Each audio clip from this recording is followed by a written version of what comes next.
Good evening, students. I'm your counseling session teacher, and today I'm going to teach you MVE 003 pharmaceutic subject, in which you have to study Introduction to Pharmacist, which is your pharmaceutics, which is your unit first. And today we're going to discuss about this unit 1. Shall we start? Yes, ma'am. Okay.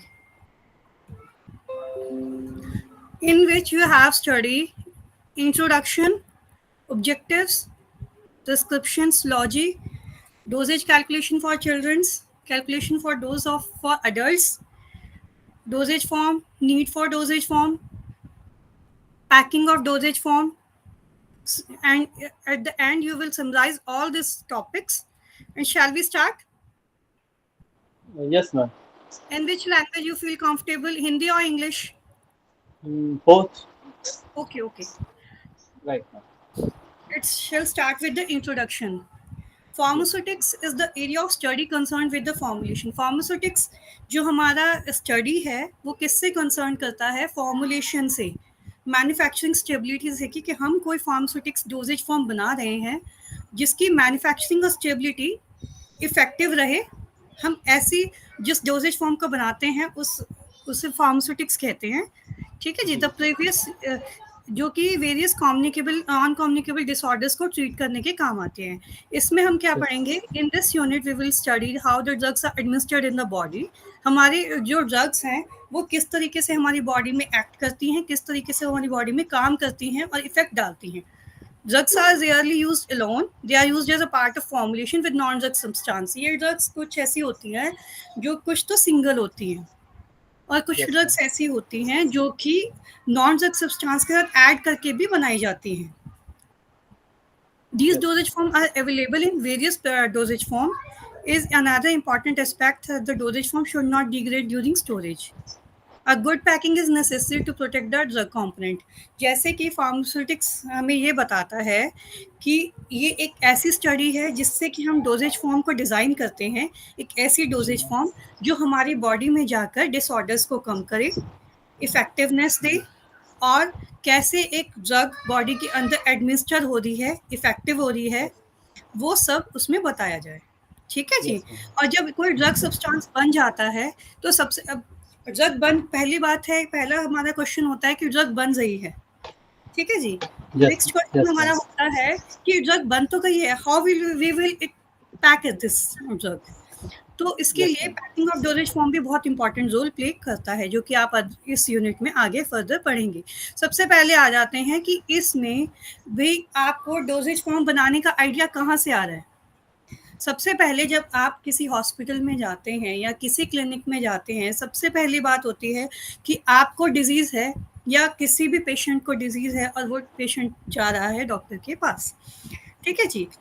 उसके बाद Yes, आ ma'am. जाते हैं तो doctor आपको prescription लिखेगा. Yes, इधर ma'am. आपको जो भी डिजीज़ है या जो भी किसी को भी कोई प्रॉब्लम होती है, प्रिस्क्रिप्शन पे जब वो ड्रग लिखेंगे आप लेने जाओगे तो सबसे पहले रोल प्ले हो जाता है हमारे यहाँ प्रिस्क्रिप्शन का. Prescription Yes, is a medication order written by a doctor, dentist, veterinary surgeon. Prescription हमारी वो स्लिप होती है जिसपे कि कोई डॉक्टर जो होते हैं वो उसको रिटर्न करके हमें देते हैं. डेंटिस्ट भी दे सकते हैं, वेटनरी सर्जन भी दे सकते हैं for the supply of medicine, ताकि आपको आपकी ड्रग डायग्नोज होने के बाद, ड्रग पता लगने, डिजीज पता लगने के बाद आपको ड्रग डायग्नोज की जा सके आपकी डिजीज को by giving you a drug for the supply of medicine, dressing और surgical instrument to a patient. If अगर कोई पेशेंट ऐसा है कि जिसके लिए सर्जरी रिक्वायर्ड है तो उसको सर्जिकल उसको प्रेफर किया जाता है. किसी को ऐसा है कि हाँ मेडिसिन से हो सकता है तो उसको मेडिसिन दी जाती है. अब इस प्रिस्क्रिप्शन में क्या आ जाता है? प्रिस्क्रिप्शन एक तरीके से आपने सभी, हम सभी जाते हैं डॉक्टर्स के पास, किसी ना किसी को छोटी छोटी कुछ ना कुछ प्रॉब्लम्स हो ही जाती हैं. तो सबसे पहले प्रिस्क्रिप्शन में क्या आ जाता है? प्रिस्क्राइबर का ना ऑफिस इंफॉर्मेशन आ जाती है, वो हॉस्पिटल इंफॉर्मेशन जो उसकी प्रिस्क्राइबर की होती है. फिर आता है डॉक्टर का नाम वगैरह रहता एक्सक्यूज मी, है. जैसे डॉक्टर का नाम वगैरह लिखा रहता है, क्लिनिक का नाम. पर्टिकुलराइज किसी हॉस्पिटल का नेम आ जाता है उसमें. Yes, जैसे ma'am. किसी जी. इंस्टीट्यूट का नाम आ जाता है. आप सपोज किसी जगह पे आप बीमार हो जाते हैं या कोई भी बीमार हो जाता है, जाएंगे तो सबसे पहले प्रिस्क्राइबर के ऑफिस इंफॉर्मेशन ही उस लेटर पैड पे होती है ना, जिसपे वो लिखते हैं. Yes. यस हाँ जी, कोई भी हॉस्पिटल ले लो आप, यस ठीक है? तो सबसे पहले प्रिस्क्राइबर ऑफिस इन्फॉर्मेशन होगी जिस पे वो आपको प्रिस्क्राइब करके दे रहा है मेडिसिन। यस मैम फिर आ जाता है इन्फॉर्मेशन अबाउट पेशेंट, फिर पेशेंट की इन्फॉर्मेशन आ जाती है कि ये पेशेंट का नेम क्या है, एज क्या है, सेक्स क्या है और ज़्यादा एक्स्ट्रा जो भी रिगार्डिंग पेशेंट हो जाती है। फिर आता है डेट आ जाती है, फिर सुपरस्क्रिप्शन आ जाती है जैसे आरएक्स। जब हम मेडिकेशन को डॉक्टर आपको प्रिस्क्राइब करता है तो कभी आपने ध्यान दिया होगा वो सबसे पहले उस पे सिंबल लिखते हैं आरएक्स, यस मैम जी ठीक है जी? वो आपका सब्सक्रिप्शन हो जाता है, आरएक्स का मतलब हो जाता है यू टेक, ठीक है? ओके हाँ जी जी, फिर इंस्क्रिप्शन आ जाती है, सब्सक्रिप्शन एट द एंड आते हैं आपके सिग्नेचर्स जो डॉक्टर के होते हैं जो प्रिस्क्राइबर करता है, ठीक है नहीं? Okay prescriber signature, licence number, special labelling कि उसने आपको क्या-क्या इंस्ट्रक्शंस फॉलो करने के लिए दिया हुआ है। तो यस अब प्रिस्क्राइबर ऑफिस इन्फॉर्मेशन में वही मैं आपको बता चुकी हूँ कि this part of prescription generally printed, it contains the name of hospital, department and also the name of prescriber. फिर पेशेंट इन्फॉर्मेशन मैं बता चुकी हूँ। Patient information is necessary for identification purpose, full name, address, age, sex of patient must be written on the prescription for child. The age is very important. कई बार आप छोटे बच्चों को किसी को पीडियाट्रिशियन के पास लेके जाइए तो नेचुरली वो बच्चे का एक तो वेट चेक करते हैं, वो एज भी चेक यस पूछते हैं मैम यस मैम जी कि एज क्या है, क्योंकि क्या हो जाता है कि हम जब किसी को एडल्ट को देते हैं तो उसके अकॉर्डिंग कैलकुलेट करके देंगे, जब इफ हम किसी चाइल्ड को देते हैं तो भी हम उसको कैलकुलेट कर कर ही देते हैं, तभी पेशेंट इन्फॉर्मेशन में ये चीज़ें पूछी जाती हैं।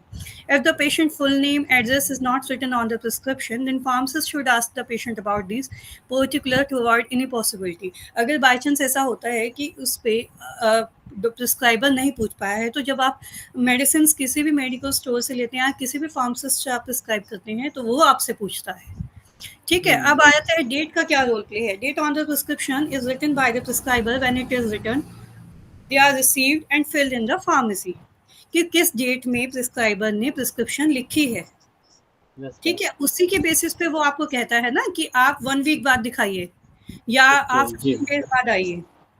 तो यस मैम इसलिए ये जो हमारा थर्ड पॉइंट है डेट का, ये भी बहुत मैटर करता है कि इससे यस उन्हें पता लग जाता है कि आपने ये दवाई आपने ये मेडिसिन को इनटेक किया है, इस मेडिसिन ने आपको इतने टाइम टाइम पीरियड में आराम दिया है या नहीं दिया है। नहीं दिया है तो क्यों नहीं दिया है और दिया है तो कितना दिया है, ठीक है? The yes date on the prescription helps the pharmacist to find out the time lapse between the time of writing yes it is brought for filling. अब आ जाता है सब्सक्रिप्शन और आरएक्स सिंबल। आरएक्स सिंबल हमारा क्या हो जाता है? R is an abbreviation for the Latin word, ये एक लैटिन वर्ड से बना हुआ है, मीन्स टेकिंग थ्रू। और लेटर जे जो हमारा इनोवेशन है, ये हमारा जुपिटर जो है द गॉड ऑफ हीलिंग माना जाता है उसको। अब इनके ओके कॉम्बिनेशन, हाँ जी, Rx is combination of both meaning you take. आपके पास मेरी स्क्रीन पर आपकी स्क्रीन पर मैं ये आ भी रहा होगा, आप देख पा रहे होंगे, ठीक है जी? यस मैम हाँ यस जी, मैम अब आ जाते हैं इंस्क्रिप्शन पर। This is the main part of the prescription, it contains the name, quantity of medicament to be supplied. अब आपने सब्सक्रिप्शन तो पढ़ लिया, अब इंस्क्रिप्शन में क्या आ जाता है कि आपको या किसी भी पेशेंट को कोई भी मेडिसिन जब प्रिस्क्राइब करते हैं, सपोज किसी को फीवर है तो वो क्या करेंगे, पैरासीटामोल 500 mg या 250 mg या 325 mg। उसमें क्या हो जाता है कि पीसीपी 350 या ब्रांड नेम वो लोग जेनरिक लिखते हैं। This is the main part of the prescription, it contains the name and quantity of medicament to be supplied, कि एक पेशेंट को कितनी क्वांटिटी सप्लाई करी जा रही है, ठीक है? The medicament may be prescribed in official preparation as proprietary product together with the quantity required, कि उसके साथ आपको और कौन सी ड्रग ऐड ऑन करके दी जा सकती है जो एक स्पेशल फॉर्मूला बनकर आपको इफेक्ट दे, ठीक है? Yes whether it is a tablet form, it is a solution form, emulsion और ऑइंटमेंट, कुछ भी हो सकता है, ठीक है? यस अब आ जाते हैं सब्सक्रिप्शन पे।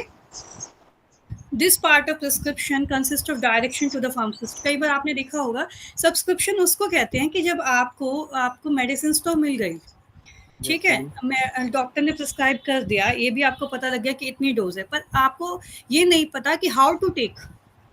वो जो डायरेक्शंस होता है वो रोल प्ले होता है एक फार्मासिस्ट का for preparing the prescription. This में इंक्लूड द डोजेज फॉर्म। कभी आपने ध्यान दिया होगा कि उसमें होता है नंबर ऑफ डोजेज। आप मेडिकल स्टोर पे या किसी भी जगह पे जाते हैं तो वहाँ पे जो फार्मासिस्ट होते हैं वो कहते हैं कि ये आप सुबह दोपहर शाम लीजिए या ये आप सुबह शाम यस लीजिए, या खाने के बाद लीजिए, खाने से पहले लीजिए। तो ये एक Yes. सब्सक्रिप्शन में कंसीडर हो जाता है जिसमें कि आपको दवाइयाँ, आपको डोजेज डिस्पेंस की जाती है। But nowadays majority of prescription और subscription serially mere to give direction about the dosage form and number of dosage to be supplied. At the end आ जाते हैं सिग्नेचर। अब फर्दर प्रोसीड करते हैं हम लोग सोलॉजी के पास। Posology deals with the dose और quantity of drug which is administered to produce a therapeutic action. Posology क्या हो Yes. जाता है, इसमें वो डोज हो जाती है, क्वांटिटी ऑफ ड्रग कि ड्रग की क्वांटिटी कितनी है, बॉडी में कितनी एडमिनिस्टर होगी और थेरेपेटिक एक्शन कितना प्रोवाइड होगा। Dose of drug is the amount of medicinal preparation or radiation to be administered at one time. कि कितनी डोज कितने टाइम पीरियड में कितना इफेक्ट दे रही है, that is called dose. That is called dose. Doses form determination of the amount कि ये dose में तो ड्रग है कि हाँ इतनी ये ड्रग जाएगी, पर डिटर्मिनेशन में क्या डिटरमाइन करके अमाउंट दी जाती है, फ्रिक्वेंसी या नंबर ऑफ डोजेज जैसे आप कह सकते हैं, सुबह दोपहर शाम जो मैंने बताया, number of dosage of medicine to given to a particularized patient. That is a part of posology. अब आ जाते हैं डोजेज कैलकुलेशन फॉर चिल्ड्रंस। जो मैंने कहा ना, ज़्यादातर जो प्रिस्क्रिप्शन में है वो मोस्ट प्रोबेबली ये पूछते हैं कि बच्चे की उम्र क्या है। उसके पीछे लॉजिक क्या होता है, dosage calculation for childrens, various rule for calculating infants in children dosage form are used, all of these method give appropriate dosage form. ये सब कैलकुलेट किया जाता है, उसके अकॉर्डिंग ही डोजेज फॉर्म बनाई जाती है किसी बच्चे के लिए, किसी एडल्ट के लिए या किसी ओल्ड एज के लिए। Childrens are sometime more susceptible than adults to certain drug. इसमें कुछ रूल्स आ जाते हैं हमारे, जैसे यंग रूल आ जाता है जिसमें कि फ्रॉम चिल्ड्रन 2 to 12, जिसमें कि चाइल्ड डोज जब दी जाती है तो बच्चा कितने साल का है, 12 साल से कम है या बड़ा है, एडल्ट में तो नहीं आता। ये कुछ रूल्स हैं जिनको कैलकुलेट कर कर ये सब दिया जाता है। अब आ जाते हैं Clark's rule for childrens below 2 years. जो चिल्ड्रन, ये इसमें आ जाता है आपके इन्फेंट्स आ जाते हैं जो न्यूली बॉर्न होते हैं। कई बार ऐसा होता है कि कुछ बच्चे जब न्यूली बॉर्न होते हैं तो वो तभी थोड़ा बीमार होते हैं, तो उनको हम कैसे कैलकुलेट करके देंगे, उनको कैलकुलेट करके देंगे बाय क्लार्क्स रूल, जिसमें कि चाइल्ड का डोज उसके वेट इन पाउंड्स पे डिपेंड करेगा। फिर आ जाते हैं Fried's rule for infants up to 2 years कि इन्फेंट डोज तो बन गई, अब इन्फेंट का तो हमें पता है कि उसका वेट पाउंड्स में होगा या 3 ग्राम 2 ग्राम इस तरीके से वेट होता है। ठीक है, अब आ जाते हैं कि बच्चा ग्रो तो करेगा। जो बच्चा 6 मंथ का है उसका क्या, जो ना तो फर्स्ट पहले साल का है ना 2 साल का है, एज इन मंथ्स, जिसकी एज मंथ्स में आती है, उस केस में फ्राइड रूल कैलकुलेट करता है कि कैसे ड्रग और डोज बनाई जाए। By Dilling formula child dose equal to age in years plus 3 into adult dose. ये कुछ कैलकुलेशन मैटर्स होते हैं, पैरामीटर्स होते हैं जिनके थ्रू कैलकुलेट कर पूछ लिया जाता है। और ये जो रूल्स है ये बहुत इंपॉर्टेंट है, ये मोस्ट प्रोबेबली क्वेश्चंस राइज हो जाते हैं। Calculation for dose for adults, many physiological functions such as metabolic rate, kidney functions are proportional to body surfaces. The dose for some drug may given as the amount of drug, body surface area. अब मैंने जैसे बताया कि questions पूछ लिए जाते हैं कि प्रिस्क्रिप्शन क्या होता है, कैलकुलेट डोज ऑफ ड्रग क्या होता है। अब आ जाते Yes, हैं, ma'am. आपने ये तो देख लिया, अभी तक हमने पढ़ा है प्रिस्क्रिप्शन लॉजिक के बारे में। अब हम पढ़ेंगे कि हम फार्मास्यूटिक्स जो है बहुत वाइड है, डे बाय डे ग्रो कर रहा है, day by day variety of medicine market में आ रही हैं, जिसे हम कहते हैं डोजेज फॉर्म। ठीक है जी, अब डोजेज फॉर्म हो जाता है कि वो तरीका कि ड्रग को पेशेंट की बॉडी में किस इजी वे से एडमिनिस्टर कराया जाए, that is called dosage form. Drug are rarely used in the form of pure chemical substance but are given in the formulated preparation. क्या होता है, अब हम अगर किसी को प्योर केमिकल सब्सटेंस इंटेक कराने के लिए बोलें तो ना तो पेशेंट के लिए कंप्लायबल है, ना ही किसी डॉक्टर के लिए कंप्लायबल है। ठीक है, चलो डॉक्टर कंप्लायबल कर भी लें लेकिन पेशेंट उसको कंप्लाई नहीं कर पाएगा, तो उस केस में हम जो फार्मास्यूटिक्स है उसने वाइड वैरायटी में ग्रो करते हुए क्या किया है, बहुत तरीके की डोजेज फॉर्म बनाई है जो सभी को पता है। In the formulated dosage form, the formulation vary from simple solution to complex drug delivery system. एक drug delivery system के रूप में उसको चेंज किया है। prepared by using one or more drug additives or excipients that have specialized pharmaceutical functions. These additives are used in dosage form to solubilize या suspending agents हो जाते हैं, सस्पेंड करने के काम आ जाते हैं, thicken, preserve, emulsify to improve the organoleptic properties, to improve the compressibility. ठीक है जी, ये तो पता लग गया कि डोजेज फॉर्म है, डोजेज फॉर्म में उनको डिज़ाइन किया जाएगा तभी कोई पेशेंट ले पाएगा, प्योर केमिकल सब्सटेंस के रूप में तो उसको कोई ले नहीं सकता। ठीक है, नीड फॉर डोजेज फॉर्म, अब इसके लिए तो हमें डोजेज फॉर्म चाहिए। ये जो डोजेज फॉर्म है इसका आइडिया एशियंट टाइम से आया हुआ है। कभी बहुत पुराने समय में क्या होता था कि बहुत सारी चीज़ें इजीली दी जाती थी, जस्ट लाइक पाउडर फॉर्म में कोई ड्रग एक कागज़ में बनाकर दे दी, कागज़ में बनाकर दे दी। ठीक है, अब ये तो बहुत पुराना तरीका है, उसको पेशेंट को लेने में, इनटेक होने में दिक्कत होती थी। ठीक है, तो अब क्या करें ऐसा कि जो पेशेंट इजीली ले पाए। तो ये कुछ जब हमने पुराने तरीके में देखा, प्रोवाइडर हम सोचते हैं कि ऐसी डोजेज फॉर्म हो जो सेफ हो, कन्वीनियंट हो, एक्यूरेट डोजेज फॉर्म पेशेंट को दे सके, protect the drugs from destructive effect of atmospheric oxygen, कोई ऐसी ड्रग जो एटमॉस्फेरिक मॉइस्चर को गेन ना कर ले। ठीक है, ऑक्सीडेशन, हाइड्रोलिसिस और रिडक्शन प्रोसेस को ना ले ले। द टैबलेट में given coating, protect the drugs degradation, कि ऐसी ड्रग्स हो जो ख़राब भी ना हो, जो जीआईटी ट्रैक में जाके ख़राब ना हो जाए। तो उसके लिए क्या होता है, एंटेरिक कोटेड टैबलेट्स या कैप्सूल आ जाते हैं। Obscure the bitter salty offensive taste, भी ऐसा कोई टेस्ट ना हो गंदा सा, तो ड्रग को कैप्सूल्स फॉर्म में देने शुरू कर दिए या फ्लेवर्ड सिरप बनाने शुरू कर दिए। ठीक है जी, give the drugs which are insoluble and unstable in the form of liquid preparation, that is called suspension. अब आ जाते हैं, और बहुत सी ड्रग्स फिर ऐसी होती हैं कि रेट कंट्रोल्ड मैनर के ड्रग बने, जो कंट्रोल्ड तरीके से ड्रग बॉडी में जाए, उसे क्या कहते हैं, कंट्रोल रिलीज टैबलेट्स। ठीक है जी, obtain the drug action from topical application, अगर किसी को एलर्जी है तो क्या करें, उसके लिए डिज़ाइन हुई topical application just like cream, transdermal patches it's. अब आ जाते हैं हम लोग क्लासिफिकेशन ऑफ डोजेज फॉर्म पे। क्लासिफिकेशन ऑफ डोजेज फॉर्म में क्या हो जाता है, डोजेज फॉर्म में भी क्लासिफाइड इन डिफरेंट वेज। ठीक है जी, डोजेज फॉर्म बहुत तरीके की बनती है, मैंने पहले ही बता दिया है कि डोजेज फॉर्म, हमारे जो फार्मास्यूटिक्स स्टडी है वो डे बाय डे ग्रो कर रही है, day by day doses form design कर रही है। उसने डोजेज फॉर्म हर तरीके से डिज़ाइन किया कि पेशेंट के कंप्लायबल हो। अब इसमें आ जाती है solid dosage form. Solid dosage form से नाम से ही पता लग रहा है कि कोई सॉलिड डोजेज फॉर्म है जिसमें कि एक यूनिट ली जाती है, सिंगल डोज ली जा रही है और सप्लाइड इन बल्क। मैंने कहा ना, पुड़िया फॉर्म में पहले आती थी, पाउडर फॉर्म में ड्रग, वो पेशेंट्स को दी जाती थी, जिससे पेशेंट ले तो लेते थे लेकिन कंफर्टेबल नहीं थे।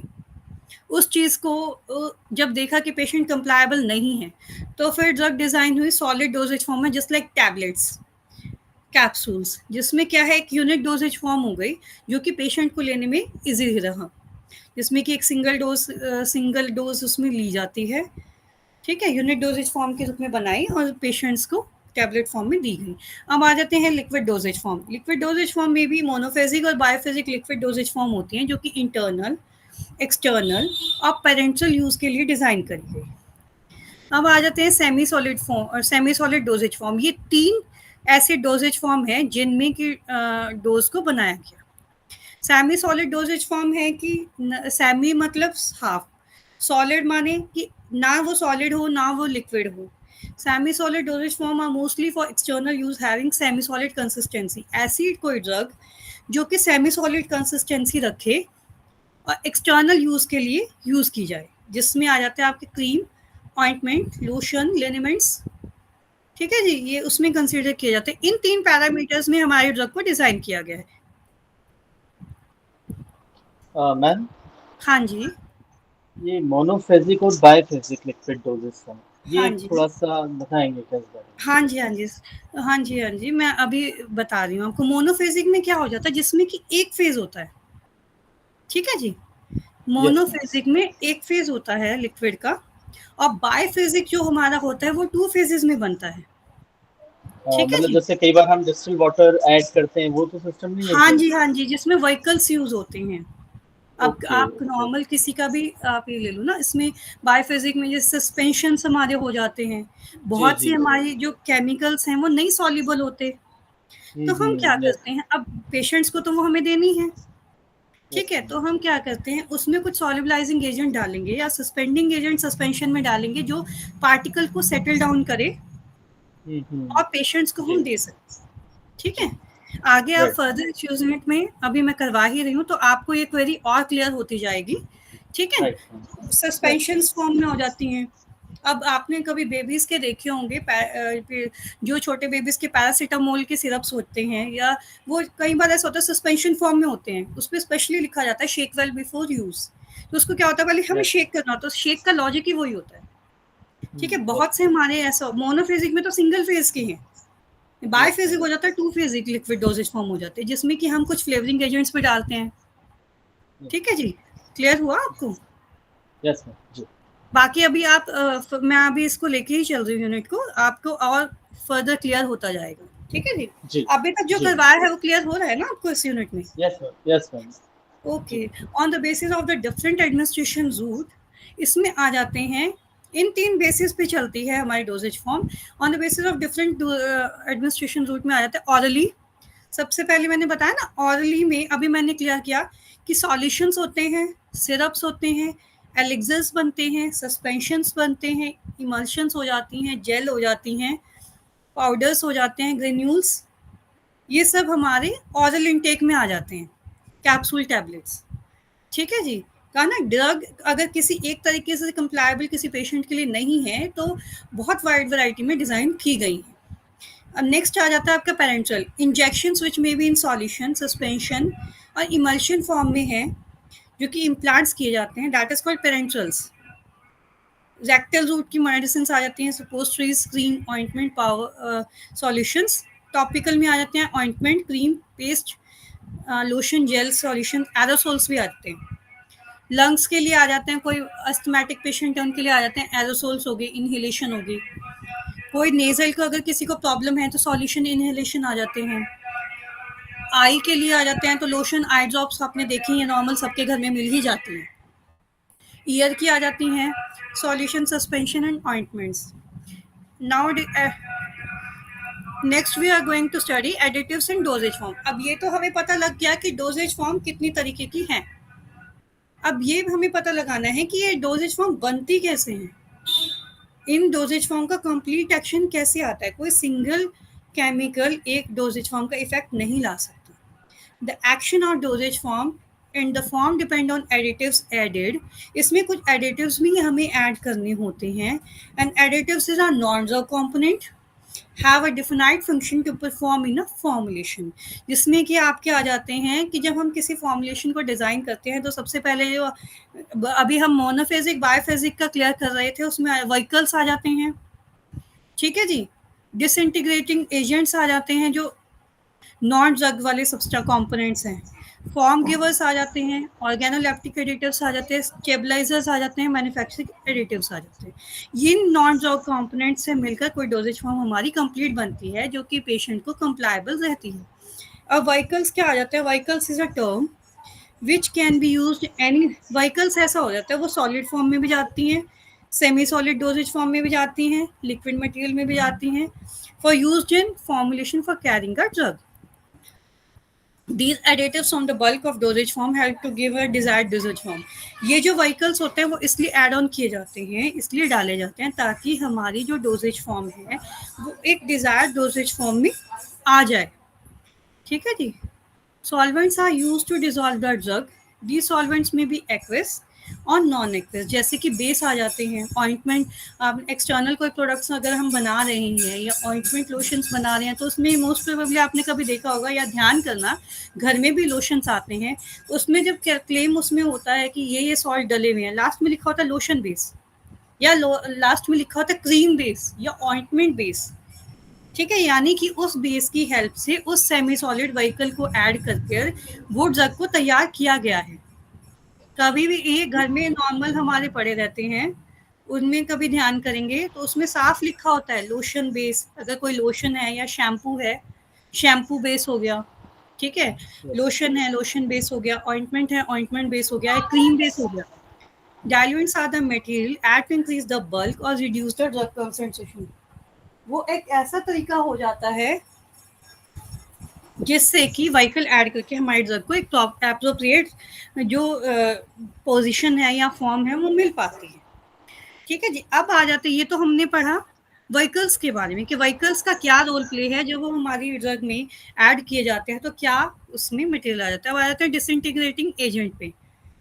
डिसइंटीग्रेटिंग एजेंट वो एजेंट्स होते हैं जो कि डोजेज फॉर्म को जब जब हमारी डोजेज फॉर्म इनटेक होती है उसको इनटेक होने के बाद डिसइंटीग्रेट किया जाता है, यानी कि ब्रेक डाउन किया जाता है into smaller particles to give its drug content to the body, ताकि हमारी बॉडी को उतना ड्रग कंटेंट मिल पाए जितना कि उसे रिक्वायर्ड है।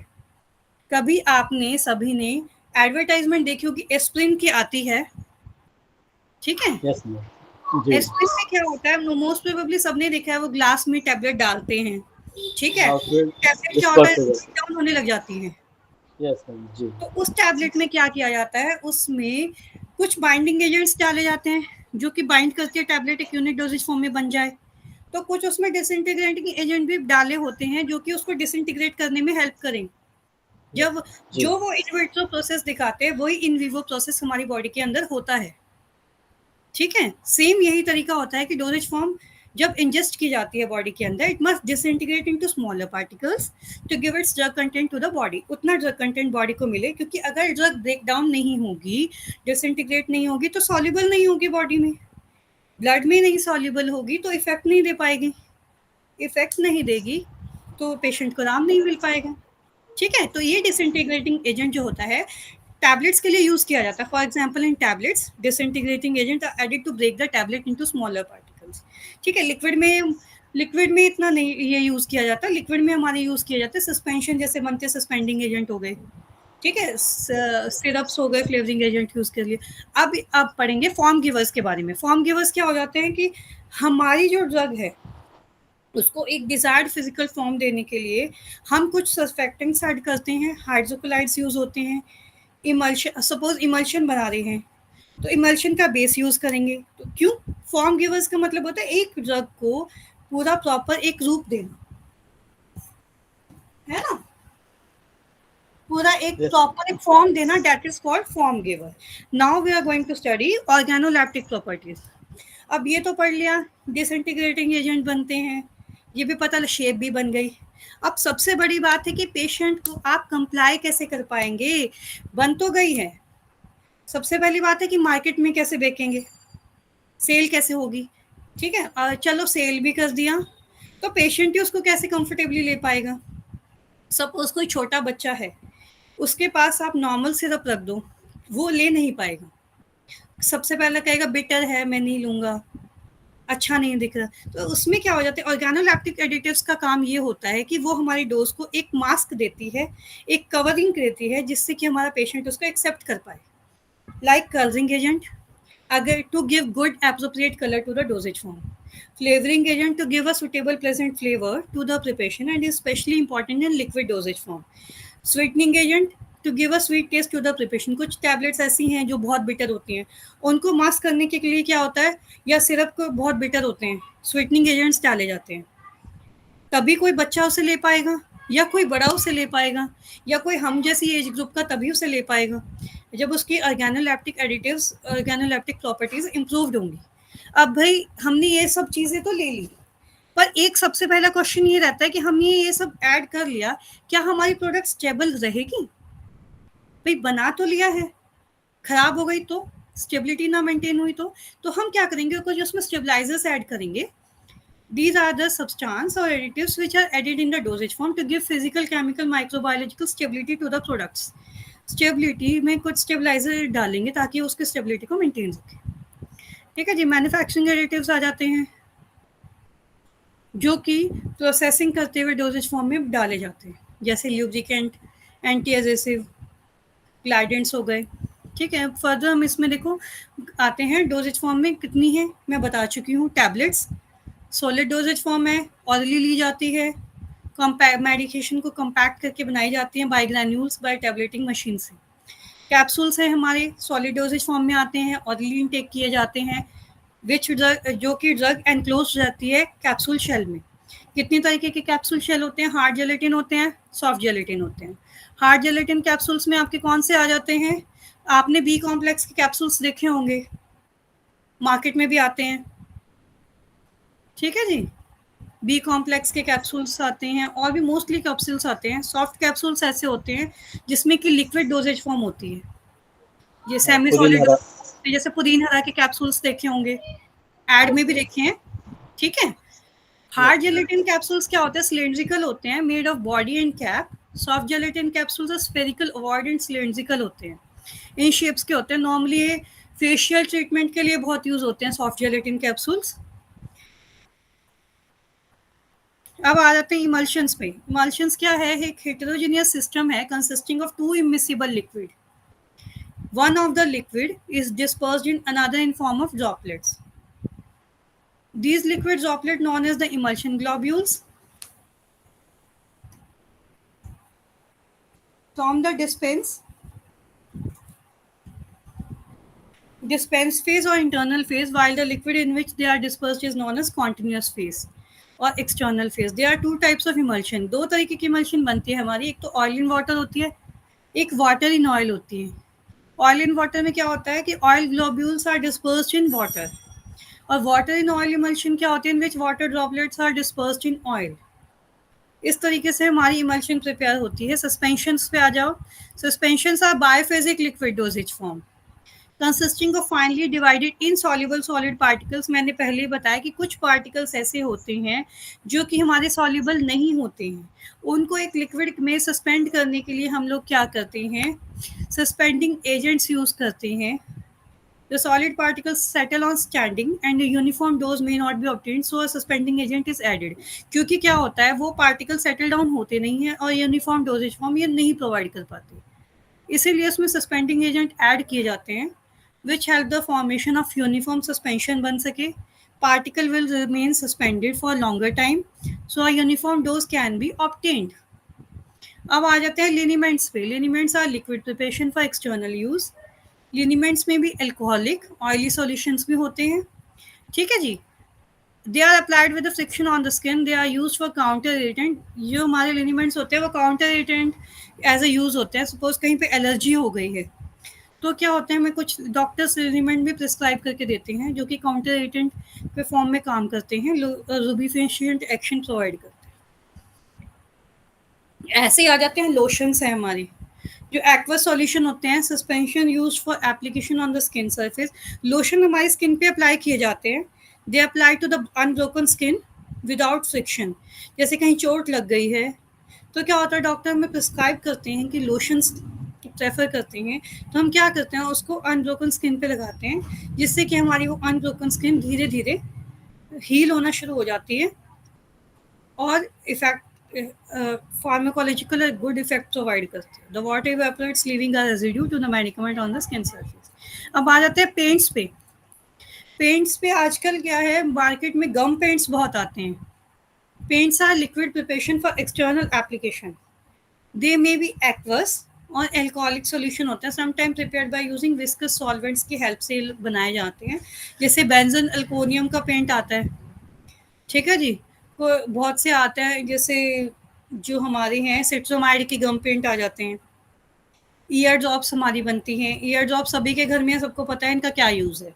ईयर ड्रॉप्स मोस्टली हमारी स्मॉल क्वांटिटी की एक्वस सॉल्यूशन होती है जो कि डिस्पर्स्ड फॉर्म में होती है और इंस्टिलेशन इनटू द ईयर्स में यूज़ किए जाते हैं। सबको पता है, वेल नोन लेमैन को भी ये चीज़ पता है कि ईयर ड्रॉप्स है, ईयर में यूज़ होती है, ठीक है जी। गार्गल्स है, एक्वस सॉल्यूशन है which are used after dilution with the warm water. Gargles हम क्या करते हैं, वार्म वाटर की हेल्प से लेते हैं, और ये गार्गल शॉर्ट इन्फेक्शन के यूज़ में आता है।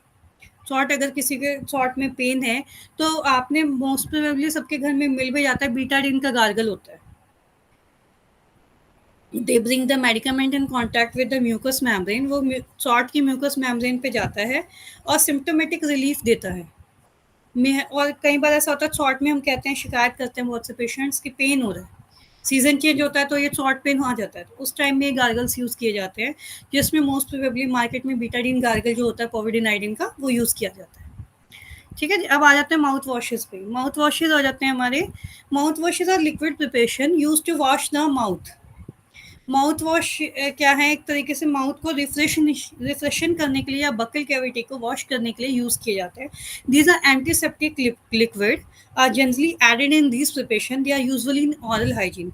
ये ऑरल हाइजीन के लिए यूज होते हैं। ये नॉर्मल पेशेंट्स के लिए भी यूज किए जा सकते हैं, और ये कई बार ऐसा होता है बहुत से पेशेंट्स बहुत ज़्यादा सीरियस इल होते हैं, नहीं उठ पाते हैं अपने बेड से, तो उनके लिए ये माउथ वॉश बहुत हेल्पफुल होते हैं, क्योंकि ये बेड रिडन पेशेंट्स की ऑरल हाइजीन के लिए यूज़ किए जाते हैं, उनको दिए जा सकते हैं। अब आ जाते हैं नेजल ड्रॉप्स पे। Nasal drops are aqueous solution for installation into the nostrils. Oily solution can not be used as nasal drop as they may cause lipoid pneumonia. ठीक है जी।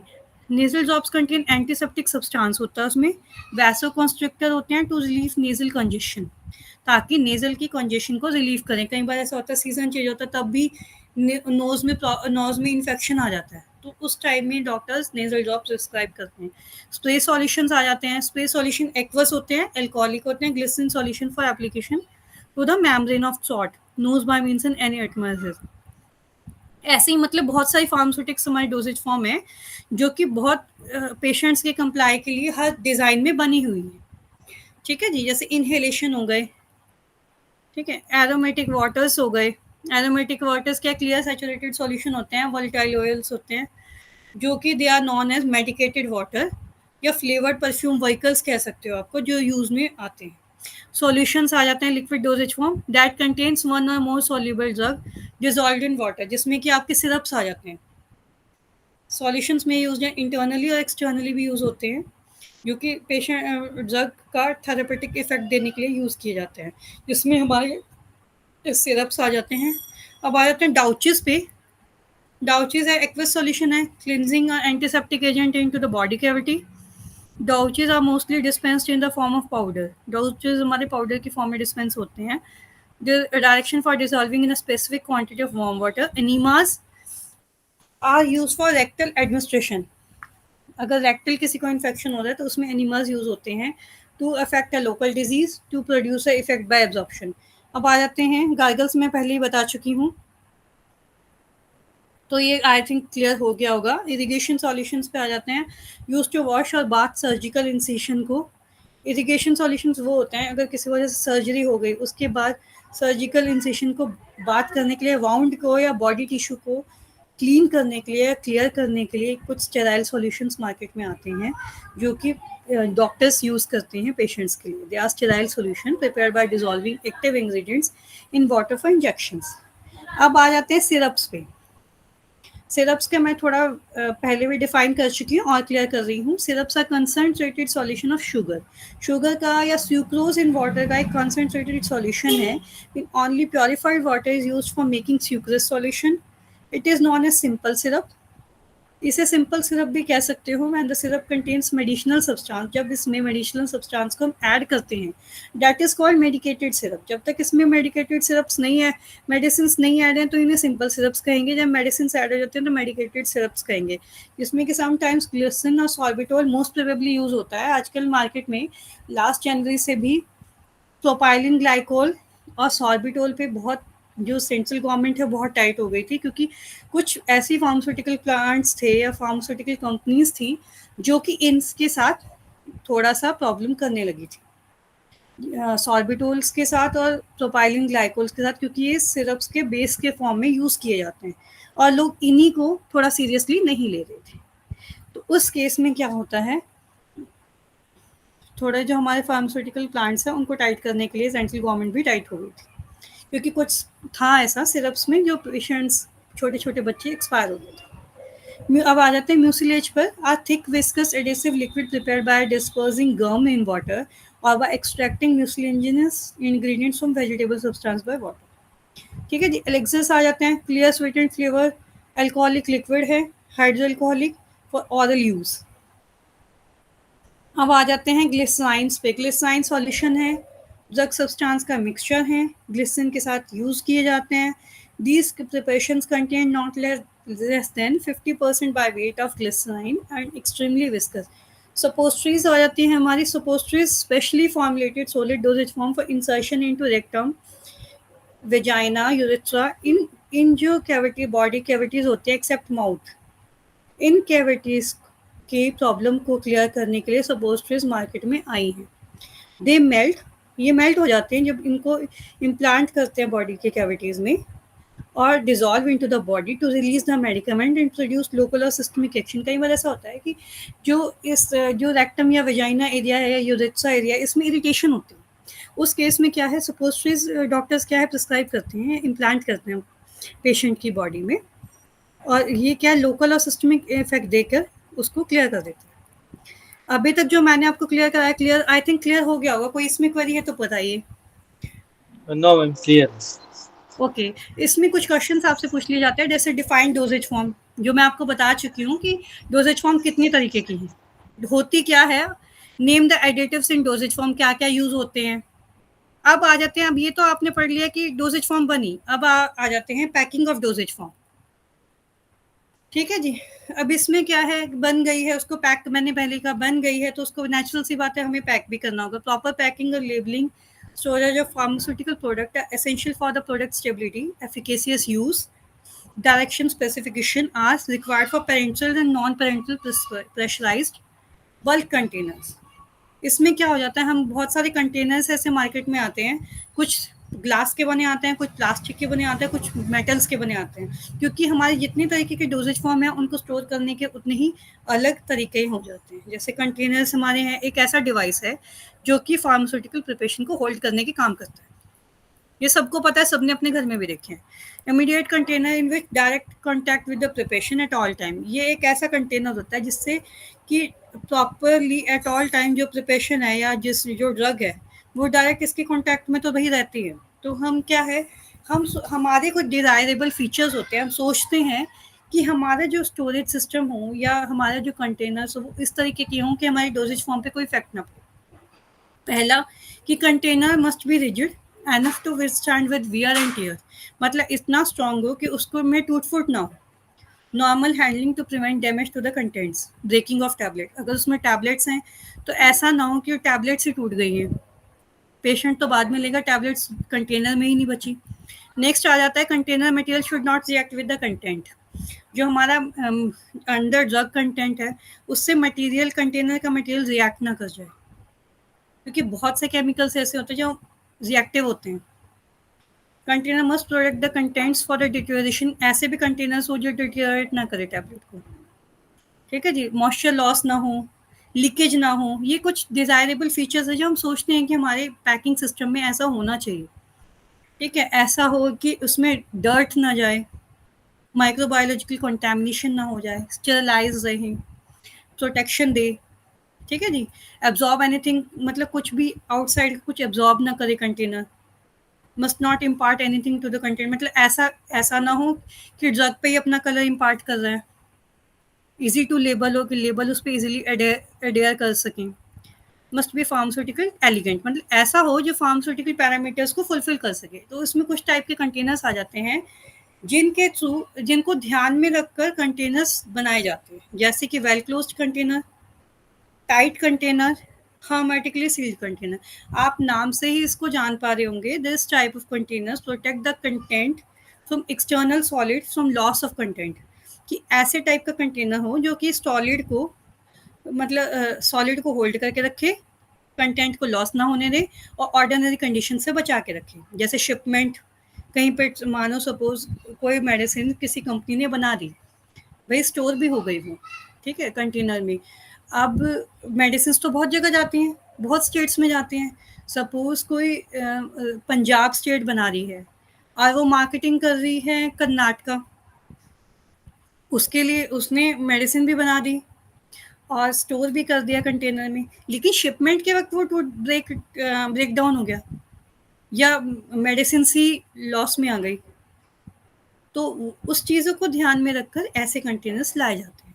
अब आ जाते हैं टाइट कंटेनर्स पे. ये कंटेनर्स भी नाम से ही पता लग रहा है कि this type of container protect the contents from contamination.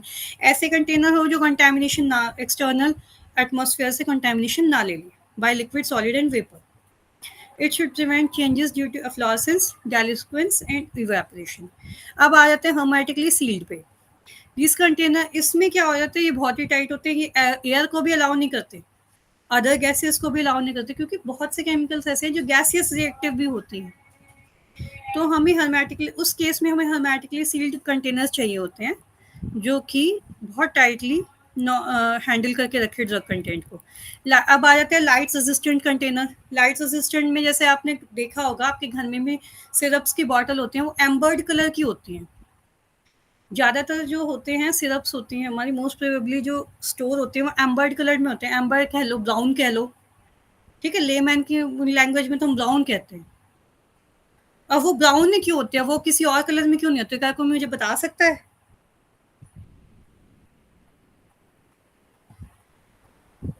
Sunlight से रिएक्ट नहीं हो जाए अंदर अंदर, इसलिए. हाँ, तो उसमें एम्बर कलर क्या रोल प्ले करता है? वो लाइट को एंटर होने से रोकता होगा, आई थिंक. होगा या है? है ना, हाँ ऐसे होना चाहिए वो, क्योंकि ऐसे होना चाहिए, नहीं, बी कॉन्फिडेंट, ऐसा ही होता है. ओके. लाइट रेजिस्टेंट है वो एम्बर्ड या डार्क कलर में इसीलिए होते हैं, आप सही कह रहे हो, कि ताकि लाइट उसमें कंटेनर पे इम्पार्ट ना कर सके, उसके अंदर एंटर ना कर सके. और उससे क्या होगा, जो हमारी बहुत सी फोटोकेमिकल ड्रग्स होती हैं जो लाइट के पास, लाइट रेजिस्टेंट लाइट में आते ही खराब हो जाती हैं, है ना. तो उस फोटोकेमिकल में बोला ना, फोटोकेमिकल की वजह से डिटेरियोरेट हो जाती हैं. उस केस में एम्बर्ड ग्लास और ओपेक प्लास्टिक कंटेनर यूज होते हैं. ओपेक भी ताकि लाइट को एंटर ना होने दें. टेम्पर एविडेंट हो, चाइल्ड रेजिस्टेंट हो, बच्चे खोल लेते हैं, तो ऐसे कंटेनर्स हो जो बच्चे ना खोल पाए. तो इस तरीके के बहुत सारे, मतलब इन चीज़ों को ध्यान में रख के चीज़ें बनाई जाती हैं. सिंगल डोज कंटेनर हो, बहुत सी ऐसी होती है डोजेज जो एक कंटेनर, छोटा ही कंटेनर होगा, उसमें एक ही डोज होगी, ठीक है, स्टेबिलिटी को मेंटेन करने. जैसे एम्प्यूल्स आ जाते हैं आपके, एम्प्यूल्स देखे होंगे, मल्टी डोज कंटेनर हो जाते हैं, जिसमें कि अब एम्प्यूल्स के भी बहुत सारे ऐसा हो जाता है. मल्टीपल डोज कंटेनर वो होते हैं, जैसे आपने नेबुलाइजर के कैप्सूल्स देखे होंगे, ठीक है, कभी ध्यान किया हो या कभी मार्केट में देखे हो, तो उसमें एक पैकेट में कई सारे होते हैं, मतलब बहुत सारे एम्प्यूल्स एक पैकेट फॉर्म में होंगे, तो उसे मल्टी डोज कंटेनर इस टाइप के कह देते हैं, ठीक है जी. ग्लास कंटेनर हो जाते हैं. Glass container normally in type के होते हैं, टाइप 1, टाइप 2, टाइप 3. इसमें क्या होते हैं, हाईली रेजिस्टेंट होते हैं, जितना भी टेम्परेचर हो वो रेजिस्ट कर जाते हैं. जैसे borosilicate glass, mostly chemical laboratory में या 12th में कभी केमिस्ट्री लैब में एक्सपेरिमेंट्स किए हों, तो उसमें कभी ध्यान किया हो तो बोरोसिलिकेट ग्लास ही यूज़ होते हैं. उसका लॉजिक ये होता है क्योंकि वो हाईली रेजिस्टेंट होते हैं. और फार्मास्यूटिक्स लैब में भी मोस्टली बोरोसिलिकेट की glasses category wise grade A के यूज़ किए जाते हैं. Treated soda lime glass, soda, ये मोस्ट प्रोबेबली यूज़ किए जाते हैं. इनका लॉजिक क्या होता है, glass is the mostly widely use material for container for pharmaceutical use के लिए यही ग्लास यूज़ किए जाते हैं, ठीक है. यस.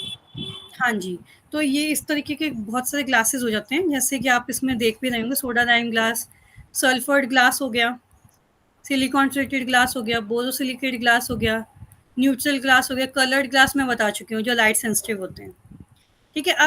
अब जब कोई चीज़ देखो बन रही है, जब कोई चीज़ हम बना देते हैं, कुछ भी हो, वो मैं आपको डेली रूटीन की लाइफ से बताऊंगी. सपोज वॉशिंग मशीन है या आपका जूसर है, आपके आया है, जूस निकाल रहा है, अच्छा है, लेकिन उसकी डिसएडवांटेज क्या, कई बार कुछ डिसएडवांटेज हो जाती है, करंट लगने का डर होता है, लाइट नहीं आती, चल नहीं सकता, ठीक है. वैसे ही जब हम कोई चीज़ बनाते हैं तो उसकी कुछ एडवांटेज होती हैं, कुछ डिसएडवांटेज होती हैं. जैसे कि ग्लास कंटेनर्स की भी एडवांटेज है, वे केमिकली इनर्ट है, ठीक है जी, केमिकल्स को रिएक्ट नहीं करने देती, रिजिड होते हैं, प्रोटेक्शन अच्छी दे सकते हैं, लाइट से प्रोटेक्ट करते हैं, वेरियस शेप में मोल्ड भी हो सकते हैं, क्लीन भी हो सकते हैं और स्टेरलाइज भी हो सकते हैं. पर उनके डिसएडवांटेज क्या है, फ्लेकिंग हो जाती है, वेदर का इफेक्ट कई बार पड़ जाता है, ग्लास कंटेनर फ्रेगाइल होते हैं, ठीक है, और ग्लास कंटेनर हैवी होता है, ट्रांसपोर्टेशन में उनका एक्सपेंस ज़्यादा पड़ता है फार्मास्यूटिकल प्लांट्स को. तो इसलिए कई बार क्या होता है, इन डिसएडवांटेज को ध्यान में रख के फिर मार्केट में आया प्लास्टिक, ठीक है. प्लास्टिक का group of high molecular weight synthetic polymer होता है जिसमें ल्यूब्रिकेंट, स्टेबलाइजर, प्लास्टिसाइजर्स को ऐड करके in addition to the basic polymer इसको बनाया गया। ठीक है, अब भाई प्लास्टिक के क्या एडवांटेज हो जाते हैं? हाईली फ्लेक्सिबल है, रिजिड भी है, वेट में लाइट है, मॉइस्चर को भी रेसिस्ट कर पा रहा है, लेबल भी अच्छे से चिपक पा रहा है, इम्प्रिंट हो पा रहा है। Some plastic can be sterilize by autoclaving, कुछ प्लास्टिक्स ऐसी हैं ऑटोक्लेविंग से स्टरलाइज भी हो रही है, चीपर भी हो रही है। तो क्या हो गया मार्केट में, फिर क्या किया, कुछ प्लांट्स ने ग्लास को रिप्लेस करके प्लास्टिक को यूज कर लिया, पर इसके भी कुछ डिसएडवांटेज हैं। भाई गैस परमिएबल हो सकती है, plastic have low strength, some plastic can not withstand with high temperature. आप मोस्ट प्रोबेबली खुद भी घर में भी देखा होगा, प्लास्टिक की बॉटल्स को हाई टेम्परेचर पे रख दो, खत्म हो जाती हैं। ठीक है, एडिटिव प्लास्टिक में absorb ingredients of the product, may give odour and taste to the product. Plastic have the property of electrostatic attraction की प्रॉपर्टी होती है उसमें। ठीक है, तो ये कुछ प्लास्टिक्स की एडवांटेज आ जाती हैं। अब इसमें ही कुछ क्वेश्चंस पूछ लिए जाते हैं, जैसे डिफाइन कंटेनर्स। ठीक है, which glass container can be use for acquiring parental preparation, इसमें कौन से टाइप का ग्लास पेरेंटल प्रिपरेशन को स्टोर करने के काम आ जाता है। ठीक है, ये सब आपका यूनिट, ये सब आपके क्वेश्चन अराइज हो जाते हैं। अभी मैंने आपको जो यूनिट फर्स्ट करवाई है उसमें अगर आपको कोई प्रॉब्लम है, if you have any query, any problem, you can ask any question. ठीक है मैम, आगे बढ़ते हैं तभी। Okay, then I will summarise you ताकि आपको ये ध्यान में रहे। ठीक है, इसमें हमने मोस्टली प्रिस्क्रिप्शन पढ़ा है, इंस्क्रिप्शन के बारे में पढ़ा है, सब्सक्रिप्शन के बारे में पढ़ा है। ठीक है, ड्रग कैसे बनती है वो पढ़ा है, डोजेज फॉर्म कितने टाइप की होती है वो भी पढ़े हैं, प्रॉपरली जब डोज बन जाते हैं कैसे स्टोर होता है वो सब पढ़ा है। तो ये आपकी समरी में आ जाता है, आप इसके खुद भी देखेंगे तो आप समझ पाएंगे। इसमें कुछ क्वेश्चन ऐसे पूछ लिए जाते हैं जैसे various parts of prescription, stabilisers कितने टाइप के होते हैं, सिरप्स कितने तरीके के होते हैं, हर्मेटिकली सील्ड कंटेनर्स कैसे होते हैं, ग्लास कंटेनर्स के डिसएडवांटेज क्या होती हैं। ठीक है, तो आप इसको, हाँ जी, तो आप इसको एक बार रिवाइज करो, मैं 5 मिनट्स में यूनिट, नेक्स्ट यूनिट के साथ आपको कंटिन्यू करती हूँ। ठीक है जी।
यूनिट फर्स्ट रिवाइज करने के बाद हम यूनिट सेकंड स्टार्ट करने जा रहे हैं. Are you ready?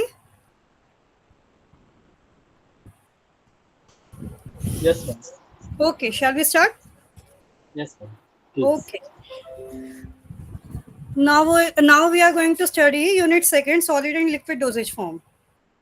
Okay, in which you have to study introduction, objective, solid dosage form, tablet capsules, liquid dosage form, the advantage, disadvantage, classification, monophasic liquid dosage form, biphasic liquid dosage form.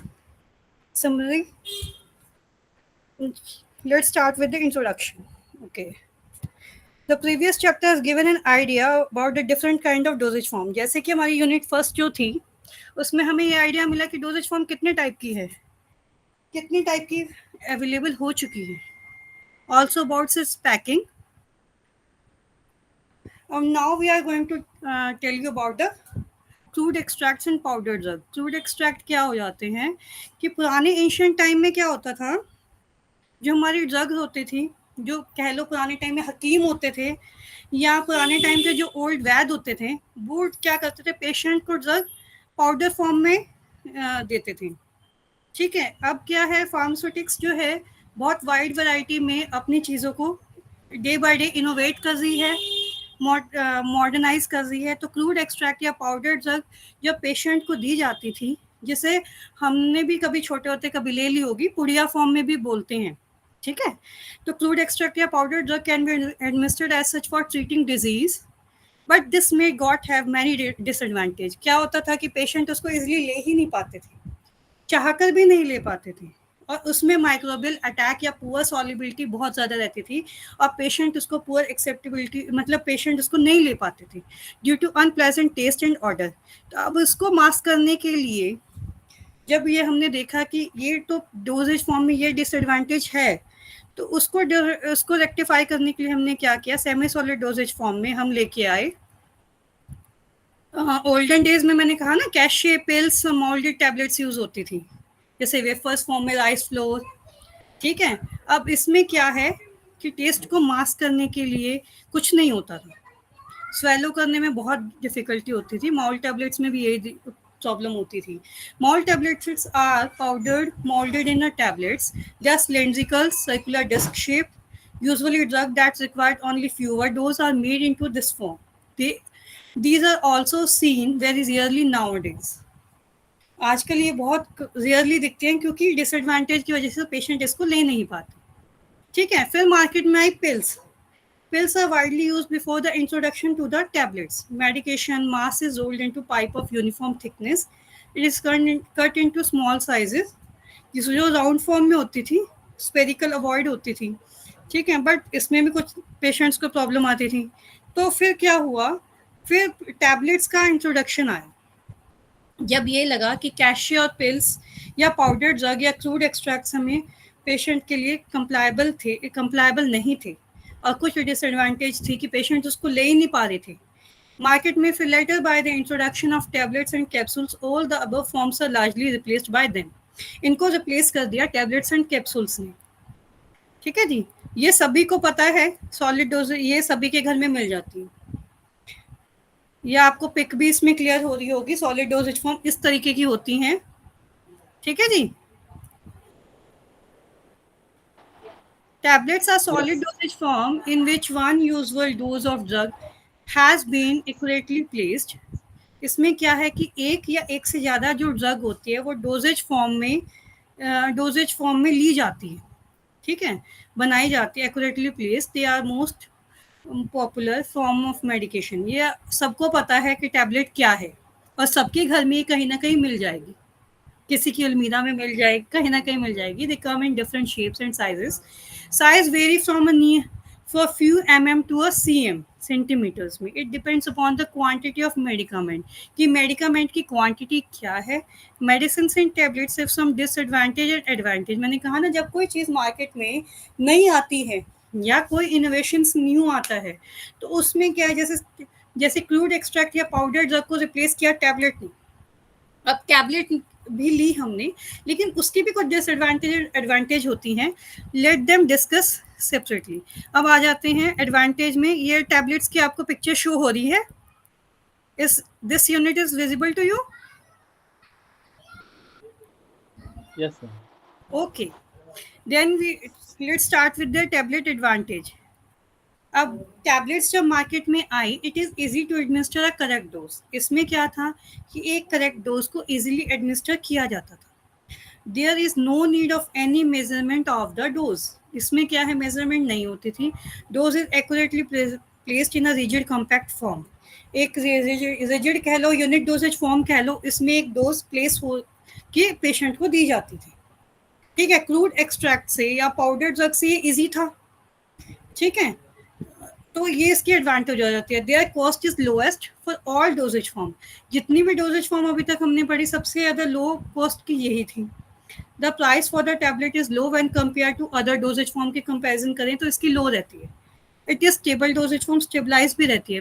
Tablets are very stable to various physical condition. बहुत ज़्यादा ऐसा होता है कि ये conditions में very कर पाती है। स्टेबिलिटी में कुछ इन्हें प्रॉब्लम होती है। It is convenient to carry. इसे पेशेंट इसलिए ले पाता है। ठीक है, बिकॉज ये लाइट वेटेड है। कहीं सपोज कहीं ट्रैवलिंग में जा रहा है, वो अपनी मेडिसिन कैरी कर लेता है, क्योंकि टैबलेट्स को कैरी करना ईजी है। ठीक है, it is convenient to carry. The tablets are can be packed in a convenient and user friendly, light weighted and easy to carry packages. It is easy to swallow. It is easy to swallow with a lot of water.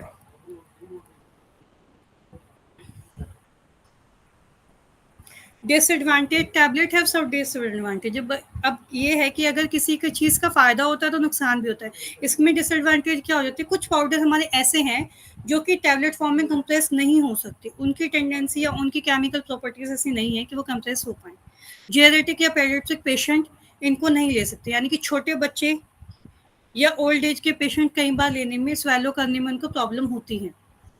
ठीक है, तो हमने क्या अब पढ़ लिए, तो हो गए एडवांटेज डिसएडवांटेज। अब आ जाते हैं types of tablet. These are different type of tablet, some of them are given below. ठीक है जी, अब इसमें टैबलेट्स क्या है, डिसइंटीग्रेट रेडिली। पहले टैबलेट क्या होगी, डिसइंटीग्रेट करेगी, फिर रेडिली व्हेन स्वेलो, जब स्वेलो हो जाती है तो ये डिसइंटीग्रेट करती है। ठीक है, रैपिडली एब्जॉर्प्शन होती है। These tablets do not do any coating, इस पे कोई कोटिंग नहीं होती। दे आर अनकोटेड टैबलेट्स होते हैं, जो मैंने आपको अभी पिक में शो की है ना, ये सब टैबलेट्स जो आपकी हैं ये अनकोटेड टैबलेट्स में आती हैं। ठीक है जी, लास्ट पिक में जो मैं आपको शो कर रही हूँ।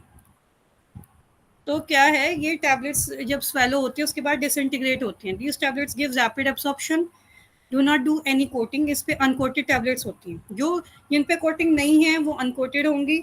अब आ जाते हैं लॉन्जेस टैबलेट्स पे। Lozenges are solid dosage form that do not disintegrate readily and are intended to dissolve slowly into the mouth. ये क्या होता है, जब आप इनको लेते हो, एग्जाम्पल के तौर पे आपने विक्स की गोली देखी होगी, एडवर्टाइजमेंट भी देखा होगा, विक्स की गोली लो, खिच खिच दूर करो।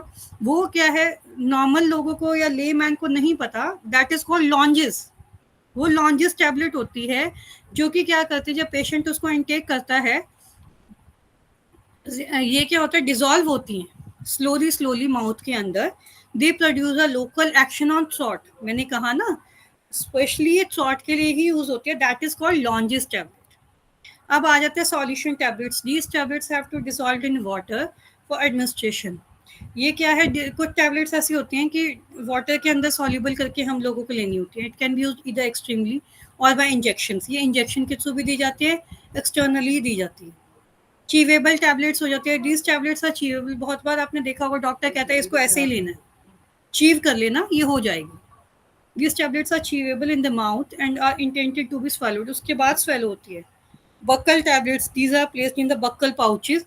कई बार ऐसा है, बक्कल में कोई इन्फेक्शन हो जाता है, तो उस केस में क्या होता है, डॉक्टर में प्रिस्क्राइब करता है बक्कल टैबलेट्स के बारे में। बक्कल पाउचेस प्लेस किए जाते हैं। हेयर देयर डिजॉल्व और डिसइंटीग्रेट स्लोली, जो कि धीरे धीरे डिसइंटीग्रेट करके, डिजॉल्व करके, स्लोली स्लोली एब्जॉर्ब करके एलिमेंट से कैनाल को डायरेक्टली इफेक्ट देते हैं। Sublingual tablets, these are placed under the tongue. They dissolve or disintegrate slowly and is absorbed directly without passing into the alimentary canal. ये sublingual tablets ऐसी होती है जो टंग के अंदर रखी जाती है, जो कि धीरे धीरे डिजॉल्व हो जाती है, डिसइंटीग्रेट करके डिजॉल्व हो जाएगी स्लोली स्लोली, उसमें कोई रोल प्ले नहीं होता। इम्प्लांट्स आ जाते हैं। These tablets are placed under the skin by means of minor surgical operation. कई बार ऐसा होता है कि हमारी कई कुछ ऐसा हो जाता है कि स्किन में कुछ इन्फेक्शन आ जाता है या कुछ प्रॉब्लम आ जाती है, तो उस केस में क्या है, डॉक्टर प्रिस्क्राइब करते हैं इम्प्लांट्स के बारे में। These tablets are placed under the skin by means of a minor surgical operation. उसमें क्या माइनर सा सर्जिकल ऑपरेशन करता है, दे आर स्लोली एब्जॉर्ब। अब now we are going to study coated tablets. अब ये टैबलेट्स अनकोटेड थी हमारी। अब अनकोटेड टैबलेट्स के बाद कोटेड टैबलेट्स के आने का मतलब क्या था कि अनकोटेड टैबलेट्स क्या होती हैं, कई बार ऐसा होता है कि कुछ पेशेंट्स उसको नहीं ले पाते, कहते हैं बिटर टेस्ट है, कंफर्टेबल नहीं है। मोस्टली तो बच्चे तो बिल्कुल ही नहीं ले पाते, ओल्ड एज के भी पेशेंट्स कई बार कहते हैं कि नहीं लिया जा रही, बिटर है।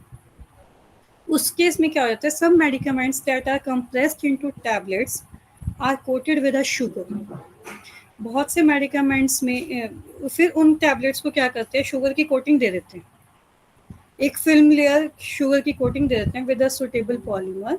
According they are called sugar coated और फिल्म कोटेड टैबलेट्स बोलते हैं उनको। The coating is done because of to provide physical and chemical protection to the drug. इससे क्या है ड्रग को फिजिकली और केमिकली प्रोटेक्शन मिल जाती है। टू इम्प्रूव द अपीयरेंस में इम्प्रूवमेंट हो जाती है, ठीक है, सुंदर लगती, अच्छी लगती है।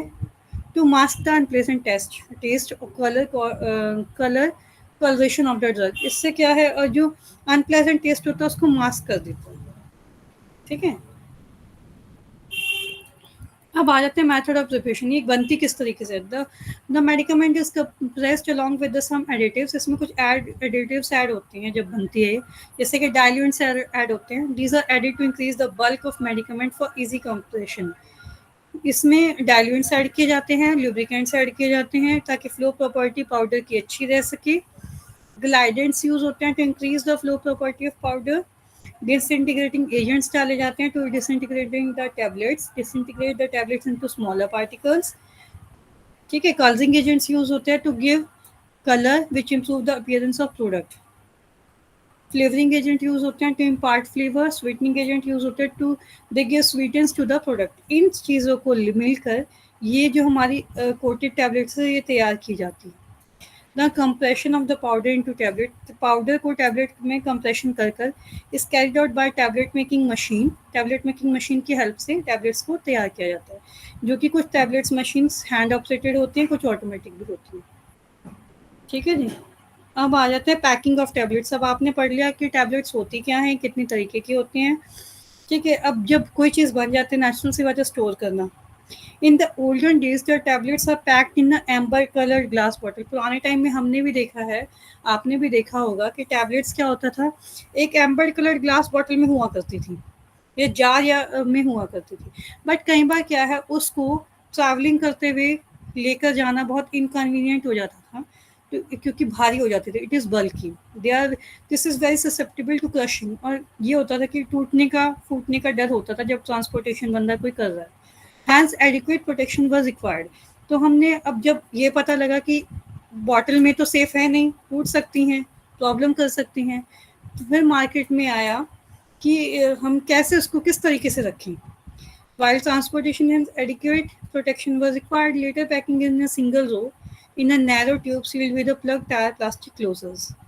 अब मॉडर्न मेथड में क्या आ जाता है, फिर जब वो मेथड हमारा ससेप्टेबल नहीं रहा, एक्सेप्टेबल नहीं रहा, कि उसमें एक नुकसान हो सकता है, तो modern method of tablet packing include strip और ब्लिस्टर पैकिंग। फिर मार्केट में स्ट्रिप और ब्लिस्टर पैकिंग आई। स्ट्रिप पैक में क्या होता है, the tablets are hermetically sealed within strips of aluminium और प्लास्टिक फॉयल। एल्यूमिनियम और प्लास्टिक फॉयल की हेल्प से विद हीट वो स्ट्रिप पैक बनती है। उसमें टैबलेट्स के इसमें क्या है, टैबलेट्स रिमूव भी नहीं होती पैकिंग से। टीयरिंग और cutting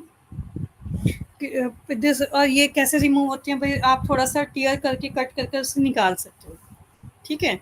the method is attractive, hygienic and suitable for large scale production. जब ये लगा कि ये मेथड अच्छा है, तो बहुत सारी लार्ज स्केल प्रोडक्शन में या जितनी फार्मास्यूटिकल प्लांट्स हैं उन्होंने इस मेथड को, इस पैकिंग के तरीके को इम्प्लीमेंट किया। अब आ जाते हैं स्ट्रिप पैक। आपने देख लिया, पिक में आपको दिख रहा होगा, एल्यूमिनियम और प्लास्टिक की शीट की हेल्प से हीट हर्मेटिकली सील्ड की जाती हैं। एक जगह एक प्लेस पे एक ही टैबलेट्स रखी जाती है और ये इजीली टीयर कर निकाली जा सकती है, ठीक है, इजी टू ट्रांसपोर्ट है, पेशेंट्स भी इसको कहीं भी ले जा सकते हैं, और लार्ज स्केल पे प्रोडक्शन के वक्त भी कहीं भी इजीली किसी भी स्टेट में जा सकते हैं। अब आ जाते हैं स्ट्रिप पैक के बाद blister packing. Blister, the film enclosed the tablet is formed into a blister. The tablet can be removed by pressing on the blister. इसमें क्या होता है, दोनों साइड पे एल्यूमिनियम फॉयल होती है और हीट के प्रेशर से ये सील की जाती है। ठीक है जी। और इसमें क्या है, can be remove by pressing on the blister. हमें टैबलेट को फोर्स करके निकालना होता है, जैसे पीछे से प्रेस करेंगे तो वो अपने आप से निकल जाती हैं। by pressing on the blister and force the tablet through the backing strip. Back strip से निकल जाते हैं। दिस इज ऑल्सो अट्रैक्टिव, ये भी हाइजेनिक है, अट्रैक्टिव है, suitable for large scale production. अब आ जाते हैं इसमें ये कुछ फिल इन द ब्लैंक्स वगैरह पूछ लिए जाते हैं, जैसे आपको पिक में शो हो रहे हैं। ठीक है, इसमें कुछ क्वेश्चन अराइज कर लिए जाते हैं। What are solid dosage form commonly used in olden dosage form. Olden days में कौन से सेमी सॉलिड डोजेज फॉर्म आते थे जब तक टैबलेट्स नहीं आई थी। What are the different type of tablets, कितने तरीके की हैं। आपको ये टैबलेट का क्लियर हुआ? कोई क्वेरी हो तो बताइए।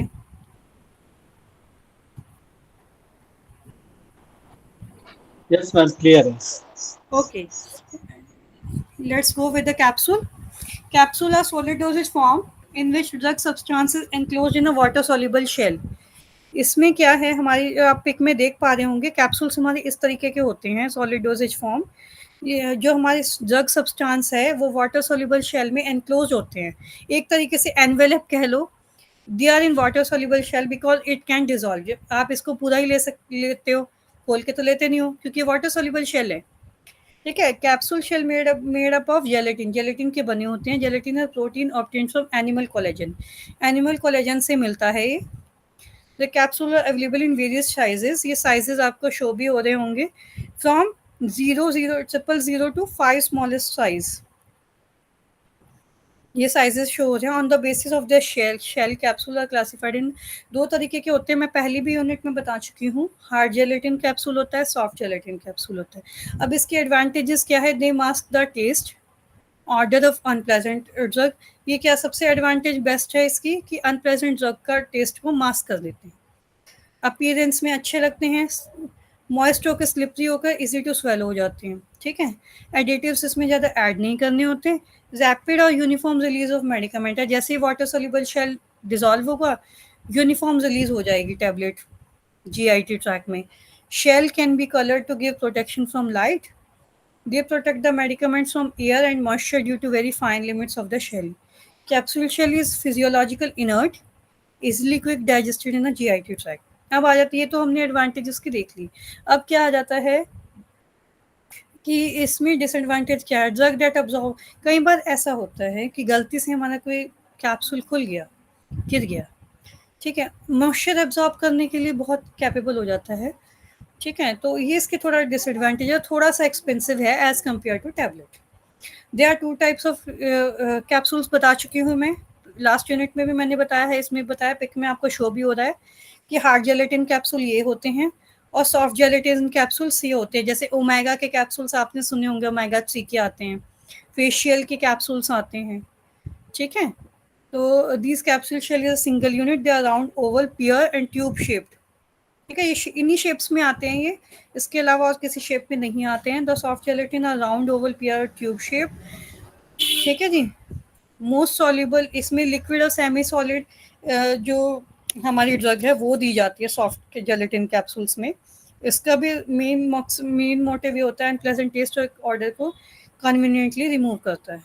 ठीक है, अब आ जाते हैं मैन्युफैक्चरिंग ऑफ कैप्सूल्स। कैप्सूल्स में इधर बाय या तो ये हैंड मैनुअल मशीन से कैप्सूल फिल होते हैं या सेमी ऑटोमेटिक या ऑटोमेटिक मशीन से ये फिल किए जाते हैं। ठीक है जी, इसमें कुछ फिल इन द ब्लैंक्स पूछ लिए जाते हैं और मोस्ट प्रोबेबली क्वेश्चन ये पूछ लिया जाता है, what are the capsule, mention their advantage and disadvantage, how are their sizes. ठीक है, मैंने बोला ना what are the advantage of capsule, ये पूछ लिया जाता है। अब now let's come to the liquid dosage form. Liquid form are either monophasic, biphasic. Monophasic liquid dosage form is one which contain only one phase, इसमें एक ही phase होता है। It is a true solution, पिक में भी आप देख पा रहे होंगे, So your solution is a homogeneous mixture of solid, liquid, gases in a, ये homogeneous mixture से बनता है, ठीक है। बायफेजिक लिक्विड डोजेज फॉर्म में 2 फेजेस होते हैं। अब आ जाते हैं इसके एडवांटेज पे। लिक्विड डोजेज फॉर्म के क्या एडवांटेज हैं? जब हमने टैबलेट कैप्सूल पढ़ लिया, टैबलेट में कुछ हमें लगा तो कैप्सूल्स मार्केट में आए, कैप्सूल्स में थोड़ा बहुत हमें लगा कि थोड़ा एक्सपेंसिव है, फिर मार्केट में लिक्विड डोजेज फॉर्म आई, ठीक है। These are the most suitable dosage form for infants, बच्चों के लिए बहुत सुटेबल है, ससेप्टेबल है, चिल्ड्रंस इजिली ले सकते हैं, ठीक है। आप बुजुर्ग भी इसे ले सकते हैं। The unpleasant taste of drug can be masked by adding sweetening agent, इसमें इसकी ऑर्गेनोलैप्टिक प्रॉपर्टीज को इम्प्रूव कर कर इसका अनप्लेजेंट टेस्ट ड्रग का हम इम्प्रूव कर सकते हैं सिरप्स में। It is attractive in appearance and give beneficial psychological effects, इसमें क्या है, इसको अपीयरेंस को गुड दिखाकर फिजियोलॉजिकल इफेक्ट को भी इम्प्रूव कर देता है। जैसे कि अगर सपोज किसी बच्चे को देनी है, आप बिना नॉर्मल उसमें कुछ ऐड ना करें तो बच्चे नहीं ले पाएंगे और बड़े भी नहीं ले पाएंगे, ठीक है। अब कई बार आपने देखा होगा बच्चों के सिरप्स में होता है स्ट्रॉबेरी फ्लेवर, तो उसमें कलर भी पिंक ही होता है, या ऑरेंज फ्लेवर तो ऑरेंज कलर होगा, मैंगो फ्लेवर, ठीक है। वो क्यों किया जाता है? ताकि मार्केट में ड्रग जो है, मार्केट में उसकी मार्केट वैल्यू बढ़ सके, अपीयरेंस अच्छी लग सके और पेशेंट भी उसको इजीली ले सके। Drug is rapidly available for absorption. अब आया था disadvantage for liquid dosage form. Liquid dosage form have less stability, इसमें थोड़ा डिसएडवांटेज ये है कि स्टेबिलिटी में थोड़ा इश्यू है, ठीक है। इट इज़ बल्कि टू कैरी, सिरप्स की बॉटल को आप हर जगह नहीं ले जा सकते, ये थोड़ा डिसएडवांटेज है। Spoon is needed to administer a dose, एक आपको स्पून, टी स्पून चाहिए ही होगा जब अगर आपको ये लेनी है। एक्सीडेंटल ब्रेकेज हो गया कंटेनर का तो पूरी ही डोजेज फॉर्म खत्म है, ठीक है। अब आ जाते हैं classification of liquid dosage form. बता चुकी हूँ, लास्ट यूनिट में भी बता चुकी हूँ, monophasic liquid dosage form, biphasic liquid dosage form, ठीक है। मोनोफेजिक लिक्विड डोजेज फॉर्म में आपको ये साइकिल दिख रहा होगा, क्लासिफिकेशन दिख रही होगी। It is the simplest form of presenting medication for rapid absorption of drug, एक अच्छा आसान तरीका है कि हम ड्रग को पेशेंट की बॉडी में रैपिडली कैसे एब्जॉर्ब करवाएं। It is a one phase system consisting of 2 component, solute होना चाहिए और सॉल्वेंट होना चाहिए। इन 2 कंपोनेंट्स की हेल्प से हमारा सिरप रेडी होता है, ठीक है, सॉल्वेंट रेडी होता है। इसमें मोनोफेजिक लिक्विड डोजेज फॉर्म में क्या आ जाता है? सबसे पहले क्लासिफिकेशन ऑरल यूज आ जाते हैं। ऑरल यूज में मिक्सचर हो गए, आपके एलिक्सर्स हो गए, एलिक्सर्स हमने यूनिट फर्स्ट में भी पढ़े हैं, सिरप्स हो गए, लिंक्चर्स हो गए, ड्रॉट्स हो गई, ड्रॉप्स हो गई, ठीक है। एक्सटर्नल यूज की प्रिपरेशन होगी, लोशन, लिनीमेंट, कोलॉइडेंस में पढ़ा चुकी हूँ। स्पेशल यूज हो गए gargle, mouth wash, throat paint, nasal drop, douches, enema, eye drop, eye lotions, ear drops, inhalation, aerosols और parenteral use. Monophasic liquid dosage form में ये कुछ क्लासिफिकेशन है, इस तरीके की डोजेज फॉर्म बनाई जाती हैं जो कि पेशेंट को रिलीफ दे सके। अब आ जाते हैं ऑरल यूज प्रिपरेशंस में। ऑरल यूज प्रिपरेशन नाम से ही पता लग रहा है, वो drug dosage form that is orally intake, ठीक है। There are 6 different types of orally use preparation, इसमें 6 तरीके के प्रिपरेशन होते हैं। क्लासिफिकेशन में आपको शो कर चुकी हूँ। Mixture, elixir, syrups, linctuses, draught and drops. Mixtures आ जाते हैं liquid preparation meant for oral administration in which a medicament are dissolve और suspended in a suitable liquid. जब मिक्सचर्स वो होते हैं जिसमें कि जो हमारी ड्रग है या जो हमारे मेडिकामेंट है डिजॉल्व होती है या सस्पेंड होती है इन सुटेबल लिक्विड में, ठीक है। दे शुड बी फ्रेशली और recently prepared, used Fairlie quickly, usually with in a month. ये ऐसी होती हैं कि भाई जैसे with in a month use करने वाली भी कुछ प्रिपरेशंस होती हैं, कुछ ऐसी होती हैं इनटेक फटाफट से लेनी होती है, ठीक है। They are mainly prescribed for short term therapy like cough, diarrhoea, constipations. Mixture are further classified into 5 different groups. Cough normally लोगों को हो जाता है, लोग लेते हैं सिरप्स, इसके डायरिया के भी होते हैं, कॉन्स्टिपेशन के भी होते हैं। अब इसमें आ जाता है simple mixtures containing soluble substance. It contains oily only soluble ingredients. Simple mixtures में क्या है, हम वो इंग्रेडिएंट्स उठाते हैं जो कि हमारे सॉल्युबल हो जाएं, ठीक है। Mixtures containing soluble substance, mixtures containing diffusible solids. Diffusible solids किस तरीके के होते हैं? Are those which do not dissolve in water. बहुत से ऐसे सॉल्ट है, बहुत से ऐसे केमिकल्स हैं जो वाटर में सॉल्युबल नहीं होते, but may fixed by shaking. मैंने कहा इसमें आपके आ जाते हैं सस्पेंशंस आ जाते हैं। As a result it is evenly distributed throughout the liquid for sufficient time. ठीक है जी। बहुत से ऐसे हैं जो सॉल्युबल नहीं होते, तो उसमें क्या है, हमें उसे फिक्स करना पड़ता है शेकिंग से। Mixture containing indiffusible solid. Indiffusible solid से क्या होता है, मतलब है indiffusible solids are those which are not soluble in water, जो कि वाटर में सॉल्युबल तो नहीं है but do not remain uniformly distributed in the solvent, और ना ही यूनिफॉर्मली डिस्ट्रीब्यूट होते हैं सॉल्वेंट में फॉर सफिशिएंट लॉन्ग टाइम। तो उसमें इसमें आ जाते हैं सस्पेंशन, सस्पेंडिंग एजेंट हम इसमें यूज करते हैं जो कि ड्रग पार्टिकल को सस्पेंडेड फॉर्म में लिक्विड में रख सके। ठीक है। मिक्सचर्स कंटेनिंग प्रेसिपिटेट्स फॉर्म में liquid. Some mixtures contain liquid that get precipitate when mixed with water. बहुत से ऐसे है लिक्विड्स जो कि प्रेसिपिटेट बना देते हैं जब वो वाटर के साथ मिक्स होते हैं या साइड्स पे चिपक जाते हैं। कई बार आपने बॉटल्स पे भी देखे होंगे क्रिस्टल्स हो जाते हैं। Their precipitates will stick to the sides of bottle. It is difficult to distribute uniformly. ये बस थोड़ा ये प्रॉब्लम करते हैं कि यूनिफॉर्मली डिस्ट्रीब्यूट नहीं होने देते। So we have to add, इसमें भी हमें सस्पेंडिंग एजेंट या कुछ ऐसे एजेंट्स ऐड करने होते हैं ताकि ये हमारी ड्रग या डोजेज फॉर्म को यूनिफॉर्म रख सकें। ठीक है। अब आ जाते हैं mixture containing slightly soluble liquid. ये वो होते हैं, नाम से ही पता लग रहा है कि जिससे स्लाइटली सॉल्युबल लिक्विड इसमें जो कि डिस्ट्रीब्यूट यूनिफॉर्मली हो सके। अब आ जाते हैं एलिक्सर्स, पहले बता चुकी हूँ। Clear flavour sweetened hydroalcoholic preparation for oral administration, वो तरीका जिसमें कि फ्लेवर्ड सिरप्स या स्वीटेंट्स या हाइड्रोअल्कोहलिक प्रिपरेशन यूज़ की जाती है ऑरल एडमिनिस्ट्रेशन के लिए। जैसे नॉन मेडिकेटेड एलिक्सर्स होते हैं जिसमें एरोमेटिक वाटर्स आ जाते हैं, प्लेजेंटली फ्लेवर्ड सब्सटेंस आ जाते हैं। मेडिकेटेड में क्या आ जाते हैं, जैसे जिसमें कि मेडिसिनल सब्सटेंस ऐड होते हैं इंग्रेडिएंट्स के साथ। अब आ जाते हैं सिरप्स पे। सिरप्स क्या है, लिक्विड ऑरल प्रिपरेशन है in which the vehicle is concentrated solution of sucrose. इसमें क्या है, सिरप्स में लिक्विड ऑरल प्रिपरेशन इन विच जो व्हीकल है हमारा, सुक्रोज का सॉल्यूशन इसमें ऐड होता है। 66.7% weight by weight. Syrups are further classified into 2 classes, बता चुकी हूँ। सिंपल सिरप्स वो होते हैं जो सिर्फ फ्लेवर, सम प्लेजेंटली फ्लेवर्ड सब्सटेंस ऐड करके बनाए जाते हैं, इसमें कोई मेडिकामेंट नहीं यूज होता। मेडिकामेंट से मेडिकेटेड सिरप्स वो होते हैं, these syrups contain some medicinal substance along with their other ingredients. Syrups के एडवांटेज क्या है, ऑक्सीडेशन और डीकम्पोजिशन से प्रिवेंट करते हैं, टेस्ट में स्वीट होते हैं, बिटर टेस्ट को मास्क कर देते हैं।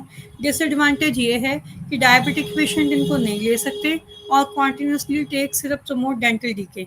अगर इनको रेगुलर बेसिस में लेंगे तो हमें डेंटल डीके होने की संभावना या पॉसिबिलिटी रह सकती है। ठीक है। अब आ जाते हैं लिंचर्स पे। Linctuses are defined as viscous oil oral liquid containing one और मोर। लिंचर्स वो होते हैं जिसमें एक से ज़्यादा मेडिकामेंट व्हीकल में डिसॉल्व किए जाते हैं, that usually contain high proportion of sucrose or other sugar. They are used in the treatment of relief of cough. It must be sipped slowly in small doses. These give a maximum or prolonged effect of medicament in short. इसका बस ये benefit होता है, एक तो इसमें एक से ज़्यादा ड्रग यूज़ की जाती है व्हीकल में, हाई प्रोपोर्शन में इसमें सुक्रोज होता है, ठीक है, जो कि कफ से रिलीफ दे देता है कि आराम से आप इसको ले सकते हो, शॉर्ट में रिलीफ दे सकता है। 5 ml के यूजुअल डोज में ये दिया जाता है। Drops are liquid oral preparation which contains only 1 or 2 large doses. Each dose is supplied in separate bottle. Drops separate bottle में दिया जाता है और 1 or 2 doses दी जाती हैं। ठीक है। ड्रॉप्स जो होती हैं हमारी मोस्टली पीडियाट्रिक पेशेंट्स को दिया जाता है, मोस्टली चिल्ड्रंस को दिया जाता है। Drops are liquid preparation meant for paediatrics, जैसे विटामिन के सिरप्स आ जाते हैं, एंटीबायोटिक्स के आ जाते हैं बच्चों की, छोटे छोटे बच्चों के, ठीक है, जो ड्रॉपर के साथ होते हैं ताकि बच्चे इजीली ले सकें।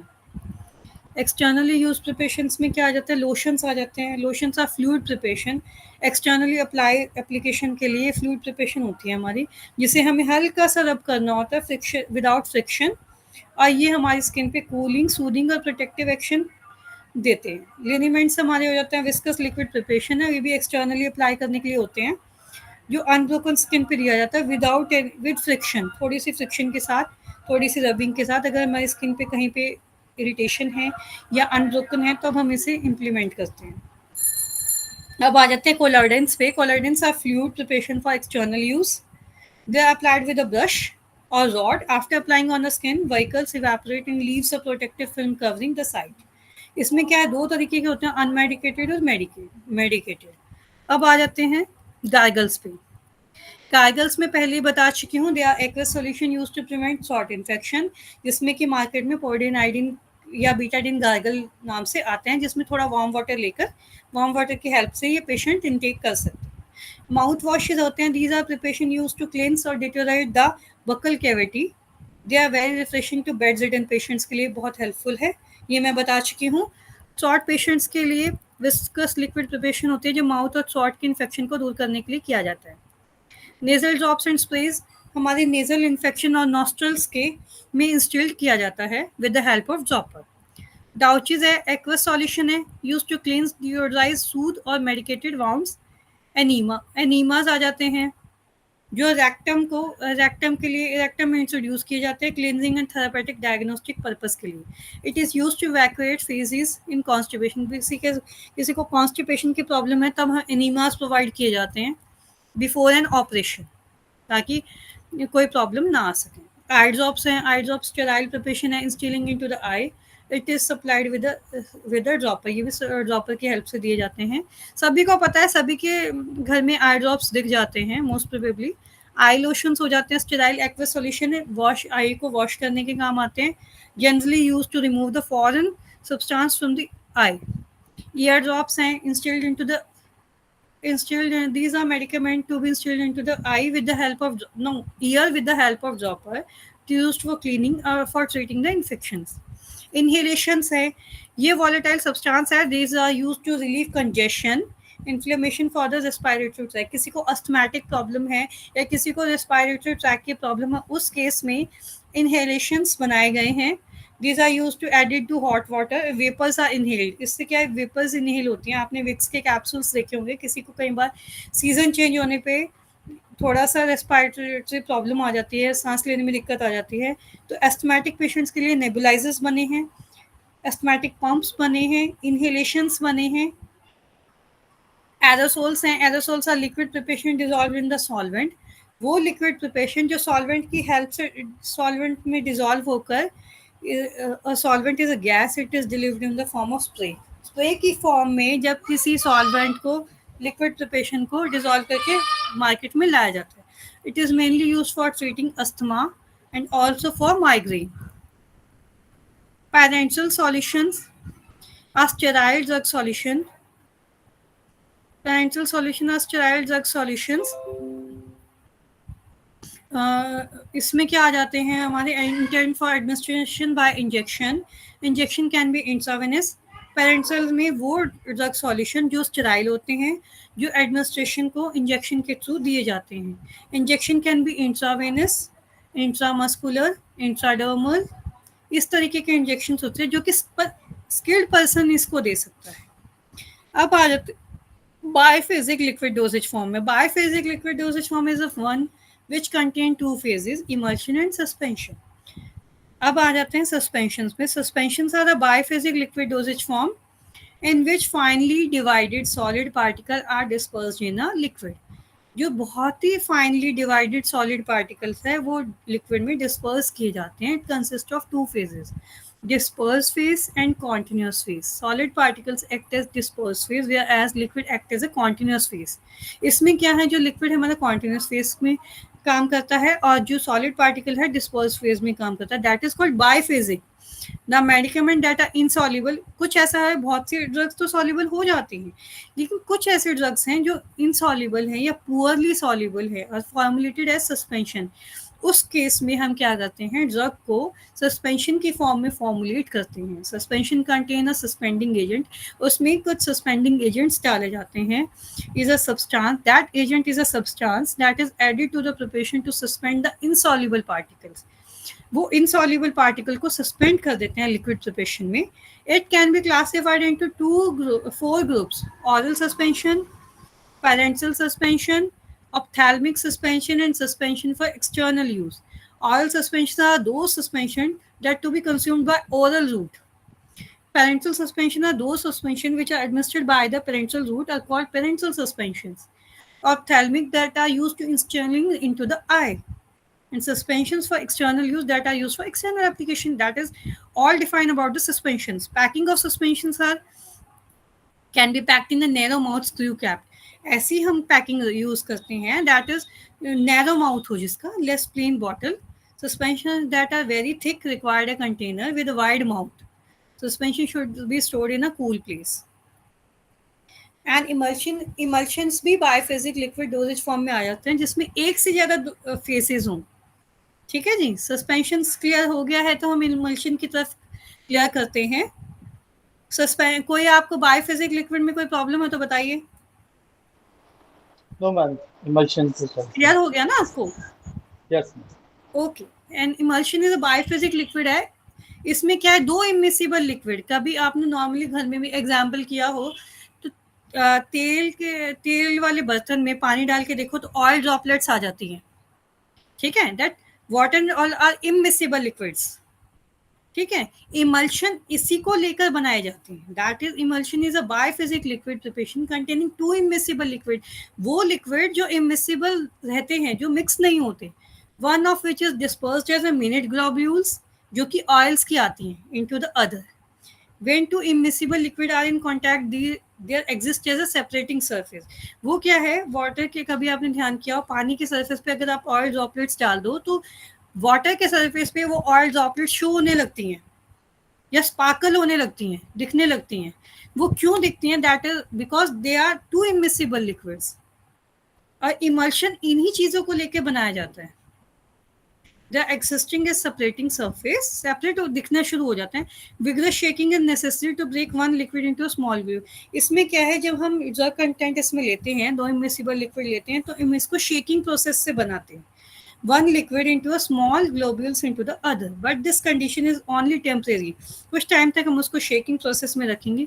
Separately quickly on standing, जब वो बनना शुरू हो जाएगा तो हम वही रोक देंगे. क्लिकिंग उसमें वॉल्यूम आती है बनाते हुए. Example is the mixture of oil in water. मैंने अभी बताया. We can add a third substance. हमें पता है ऑयल वाटर के साथ मिक्स नहीं हो सकती, तो पेशेंट तो बनानी है, क्या करें? तो उसमें हम थर्ड सब्सटेंस को ऐड करते हैं to distribute one liquid in the other, जो उन दोनों लिक्विड को मिक्स करने में हेल्प करे और सेपरेट लेयर विदाउट द कोई सेपरेट लेयर ना बनाने दें. The substance is called as emulsifying agent. जब इमल्शन बनाते हैं तो इमिसिबल लिक्विड, मैंने बताया था कि oil in water, water in oil.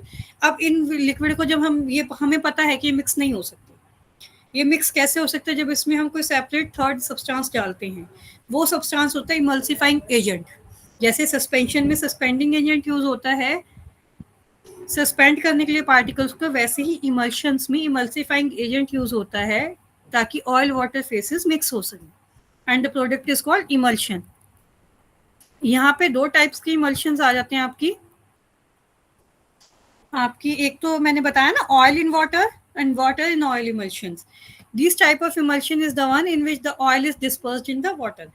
जो ऑयल पानी में डिस्पर्स किया जाता है.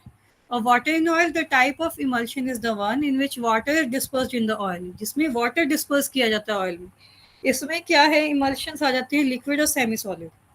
लिक्विड इमल्शंस में क्या है, emulsions for oral administration, emulsions for external use, emulsions for parental use, emulsion for rectal use. नाम से ही आपको इस डिफाइन से ही पता लग रहा है कि emulsions वो सब मेडिकामेंट्स जो होते हैं हमारी अनप्लेजेंट होते हैं टेस्ट में. जैसे फिश लीवर ऑयल है, अनप्लेजेंट होता है. उसके टेस्ट को मास्क करने के लिए, कन्वर्ट करने के लिए हम इमल्शन का यूज करते हैं. That can be given hourly. Emulsions for external use, external preparation of emulsion consisting of 3 classes. Application, lotions, liniments. ये आपने नॉर्मल देखे भी होंगे, लोशन सबके घर में कोई ना कोई मिल जाएगा. ठीक है. That is emulsion that is used for external use. That is oil in water and water in oil also. Emulsions for parental use. Some patients are unable to ingest food.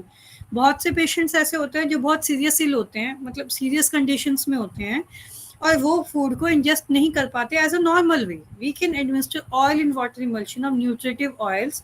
अब हम उनको न्यूट्रिटिव ऑयल्स कैसे दें? उन nutritive oils को देने के लिए हम क्या करते हैं, फैट टू दीज पेशेंट्स तो हम इसमें इमल्शंस ऐसे बनाते हैं जो पेरेंटली यूज करने वाला हो, हम इनको इंजेक्शंस के थ्रू ये विटामिन उनको प्रोवाइड करते हैं। इमल्शंस फॉर रेक्टल यूज, ठीक है जी, इमल्शंस फॉर रेक्टल यूज हो जाते हैं। Some emulsions are given by rectal route. Semi-solid emulsions are water in oil, oil in water. The water in oil type semi-solid emulsions are oily creams, while the oil in water semi-solid emulsions are aqueous creams. Creams are easy to apply and less greasy. ठीक है, ये questions, ये filling the blanks पूछ लिए जाते हैं। अब इसमें आपके कुछ क्वेश्चंस हैं जो पूछ लिए जाते हैं। Right advantage of liquid dosage form, ठीक है। इसी के साथ आपकी यूनिट सेकंड कंप्लीट होती है। इसमें अगर आपको कोई प्रॉब्लम है तो बताएं। No, ma'am. If you have any query, you can ask any question. बायोफिजिक liquid आपको क्लियर हुआ? Yes, ma'am. ओके, अब इसी के साथ हम नेक्स्ट यूनिट स्टार्ट करने वाले हैं। आप इसको रिवाइज कर लीजिए।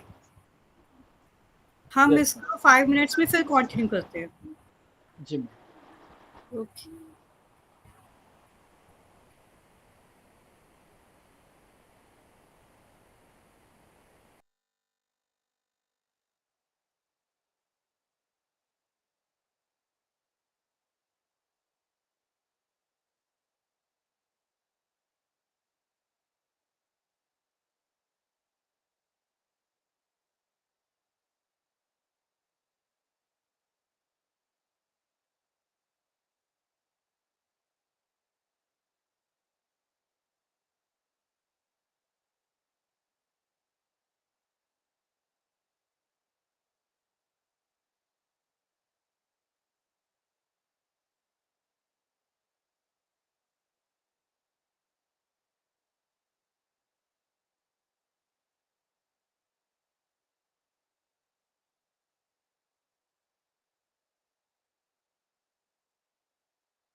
let's start with the unit third, parental and external application preparations, in which you have to study sterilization process, steam sterilization, dry heat sterilization, filtration, gas sterilization, radiation sterilization, sterile dosage form, parental dosage form, formulation and preparation of parental products.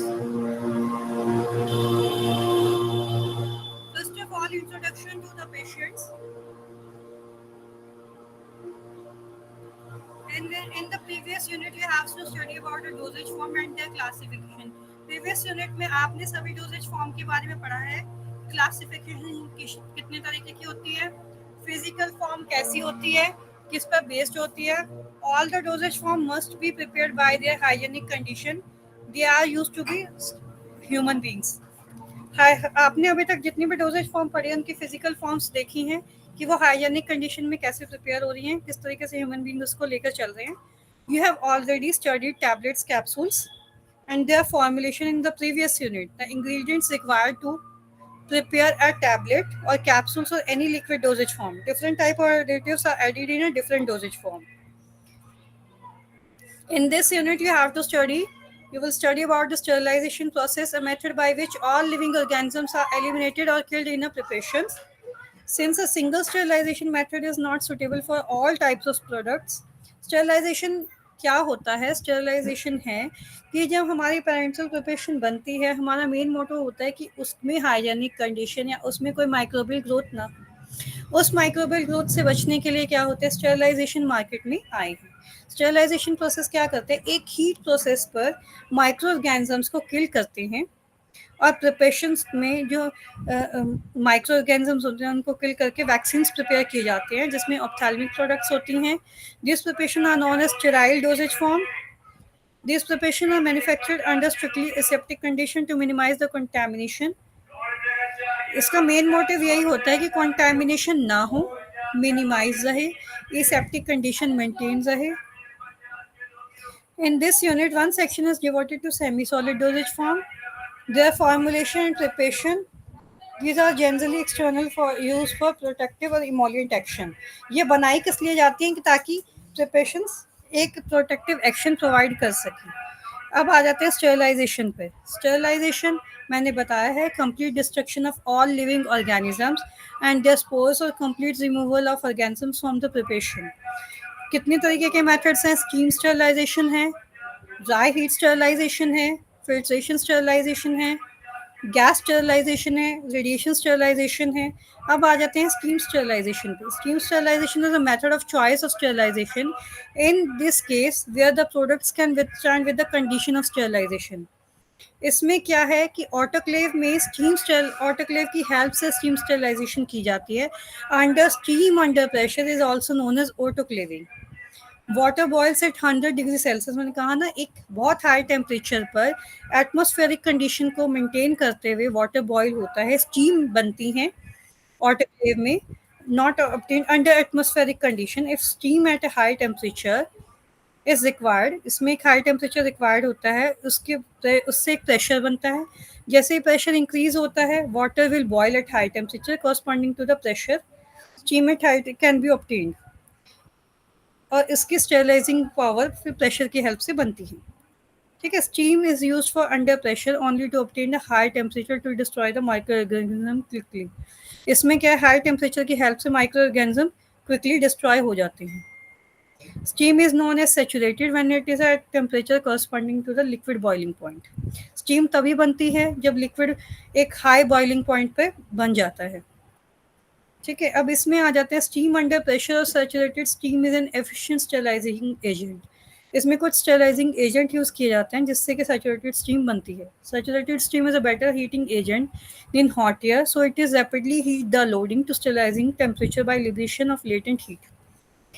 When saturated steam condense, जब जैसे ही saturated steam condense होती है, it contracts to a small volume, so more steam flows quickly into every article in the load। उसमें autoclave में जितने भी articles load किए जाते हैं उनमें एक फ्लो के फॉर्म में स्टीम सर्कुलेट करती है, और उसकी हेल्प से, स्टीम की फ्लो की हेल्प से एक हाई टेम्परेचर पे माइक्रो ऑर्गेनिजम्स को किल करने का काम किया जाता है।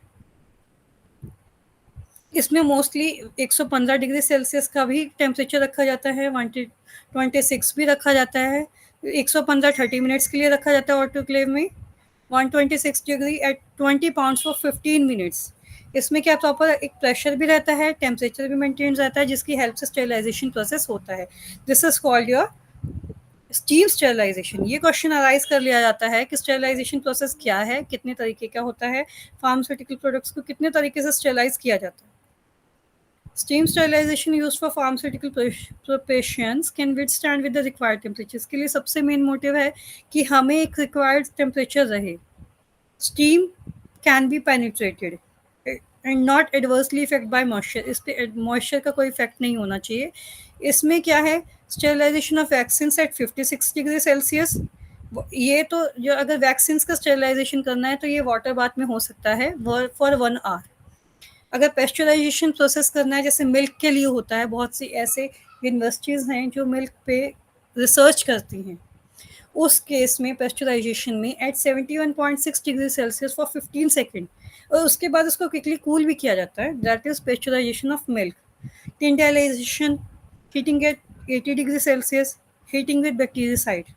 ड्राई हीट स्टेरिलाइजेशन पे आ जाते हैं। Dry heat sterilization is carried out in hot air oven.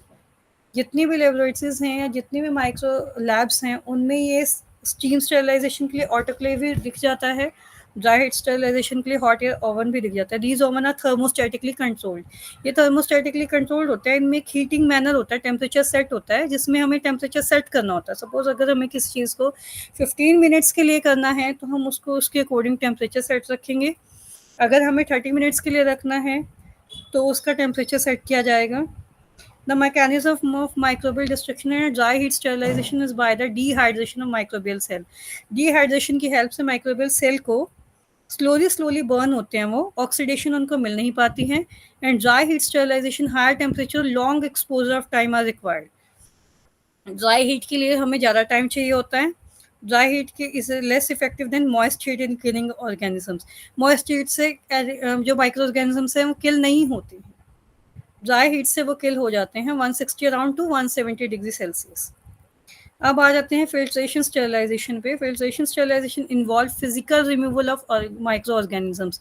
बहुत से माइक्रो ऑर्गेनिजम्स ऐसे हैं जो फिजिकली रिमूव नहीं होते हैं, तो उस केस में हमें फिल्ट्रेशन स्टेरिलाइजेशन का प्रोसेस इम्प्लीमेंट करते हैं। इसमें क्या है, प्रोडक्ट को हम पास करवाते हैं फिल्टर मीडियम से।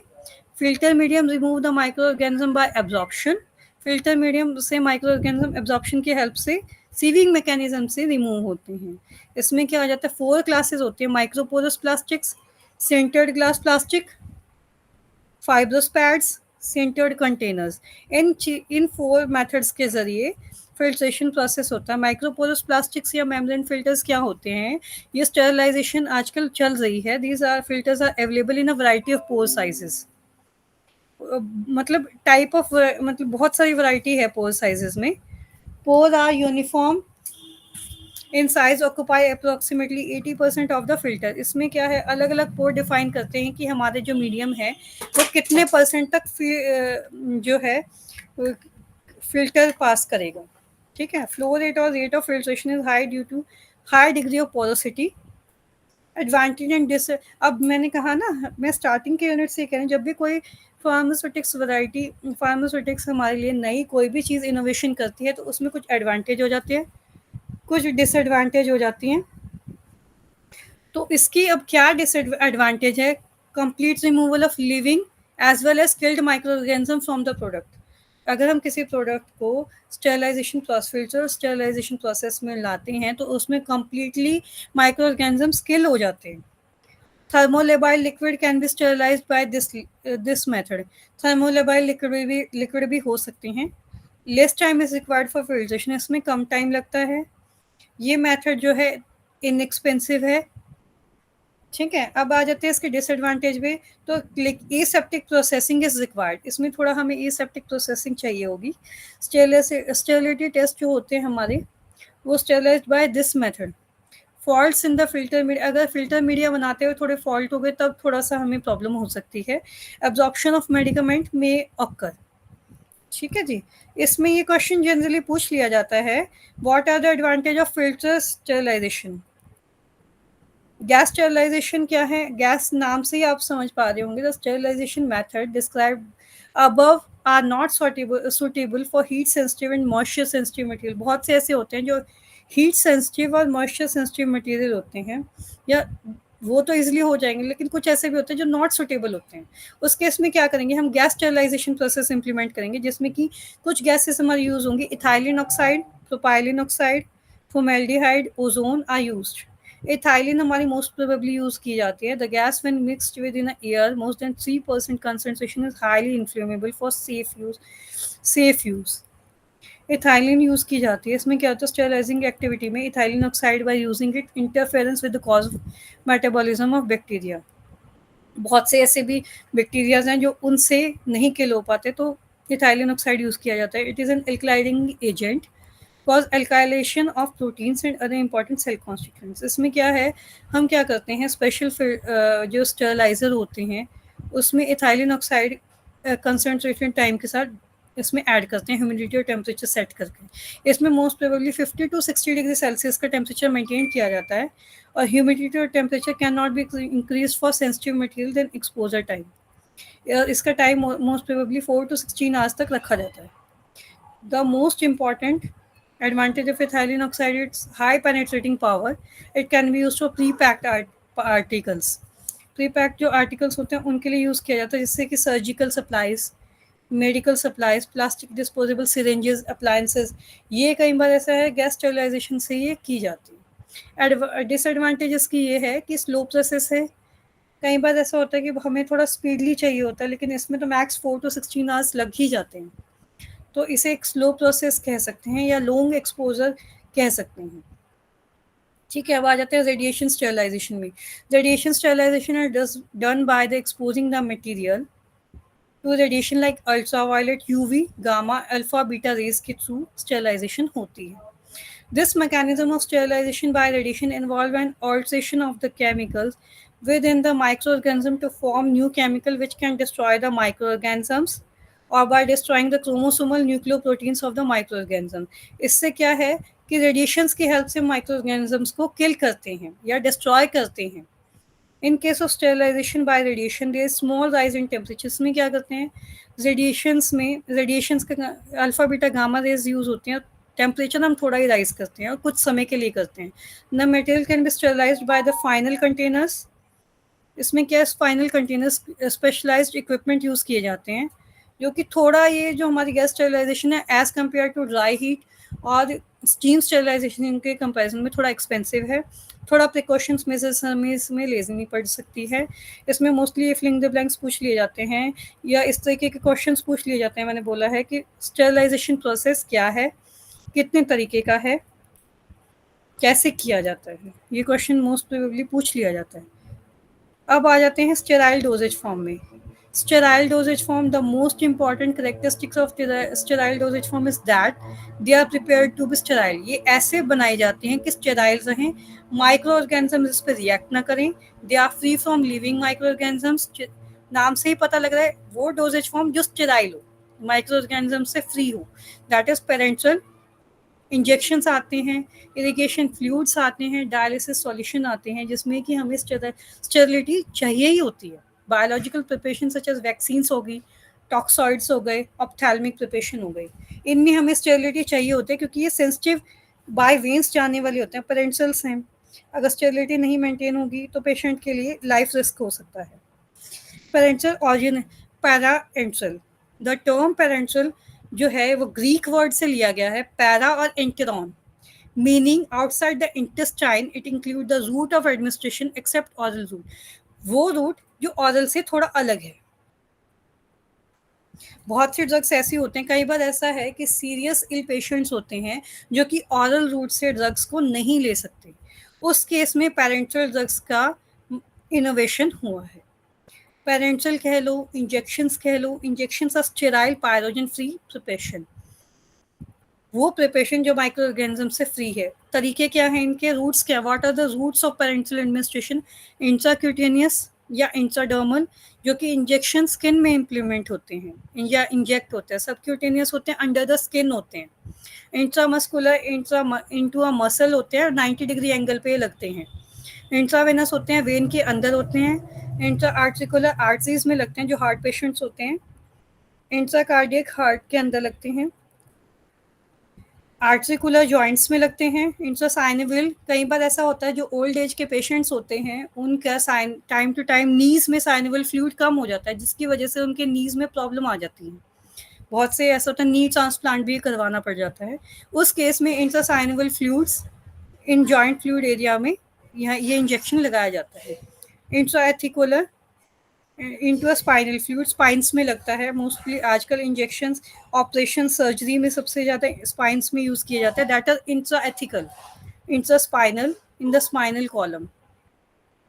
Parenteral used is for the following purposes. जब हमें किसी ड्रग का एक्शन बहुत वाइडली या स्पीडली लेना हो, एमरजेंसी केसेस में कोई सीरियस इल पेशेंट्स हैं, बहुत ही सीरियस हैं, जान बचानी है, उस केस में पेरेंट्रल रूट एडमिनिस्टर किया जाता है, इम्प्लीमेंट किया जाता है रैपिड, ताकि ब्लड स्ट्रीम्स में जाके ड्रग जो है इफेक्ट दे सके और रैपिडली एक्शन आ सके। This route is used when the drug is ineffective. जब हमारी ड्रग जीआईटी ट्रैक से इनइफेक्टिव रहती है, उस केसेस में हम पेरेंट्रल ड्रग्स का इम्प्लीमेंट करते हैं। When the patient is unable to take the drug by oral route, मैंने बताया है, अनकॉन्शियस है, अनकोऑपरेटिव है, जैसे छोटे बच्चे हैं नहीं ले रहे हैं, या सीरियस इल पेशेंट्स हैं अनकॉन्शियस हैं नहीं ले पा रहे हैं, उस केस में पेरेंट्रल रूट आ जाता है। पेरेंट्रल रूट में क्या है, injections are to be administered by trained person. बस इसमें ये है कि जो फिजिशियन है या ट्रेन्ड पर्सन ही इसको लगा सकता है, ट्रेन्ड नर्स लगा सकती है। Injection administered by wrong route, it may be prove fatal. अगर ये थोड़ा सा भी रॉन्ग लग गया तो डेथ कॉजिंग हो जाता है या फेटल हो जाता है पेशेंट। पेरेंट्रल प्रिपरेशन में भी given in the form of aqueous और नॉन एक्वस सॉल्यूशंस फॉर्म में आती हैं। Emulsion in the form of freeze dried powder के फॉर्म में भी आते हैं ये।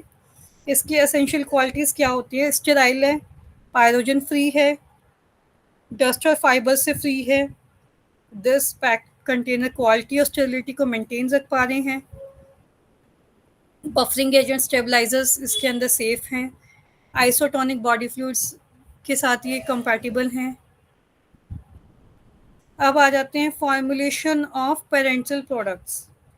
इसमें आ जाते हैं व्हीकल्स आ जाते हैं आपके। All parental product formulated in the liquid form required stable vehicle for dissolving suspending medicament. जब हमारी मेडिकामेंट लिक्विड फॉर्म में प्रॉपरली सस्पेंडेड होती है व्हीकल, इसमें वो ऐड किया जाता है। ठीक है जी। Bacteriostatic water for injection is sterile water which contains anti microbial agents. Sometime injection water is free from dissolve gas. कुछ ऐसे भी हैं कि डिजॉल्व गैस की हेल्प से सॉल्युबल किए जाते हैं। ठीक है, इसमें कुछ सॉल्युबलाइजिंग एजेंट यूज़ किए जाते हैं, स्टेबलाइजर्स यूज़ किए जाते हैं, बफरिंग एजेंट यूज़ किया जाता है ताकि इनके पीएच मेंटेन रहे, टॉनिसिटी फैक्टर मेंटेन किया जाता है, एंटी माइक्रोबियल प्रिजर्वेटिव मेंटेन किए जाते हैं, waiting suspending emulsifying agent use किया जाता है। Preparation of parental product.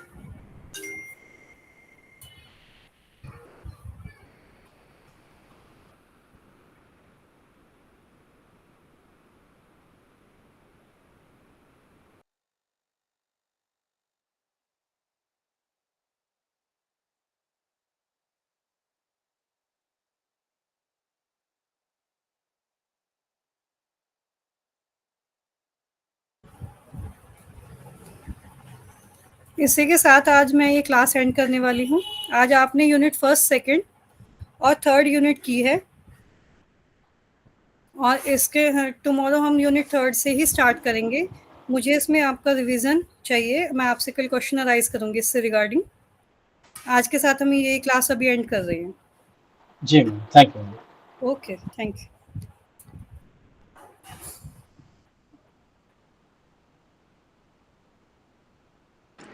Thank you everyone for joining.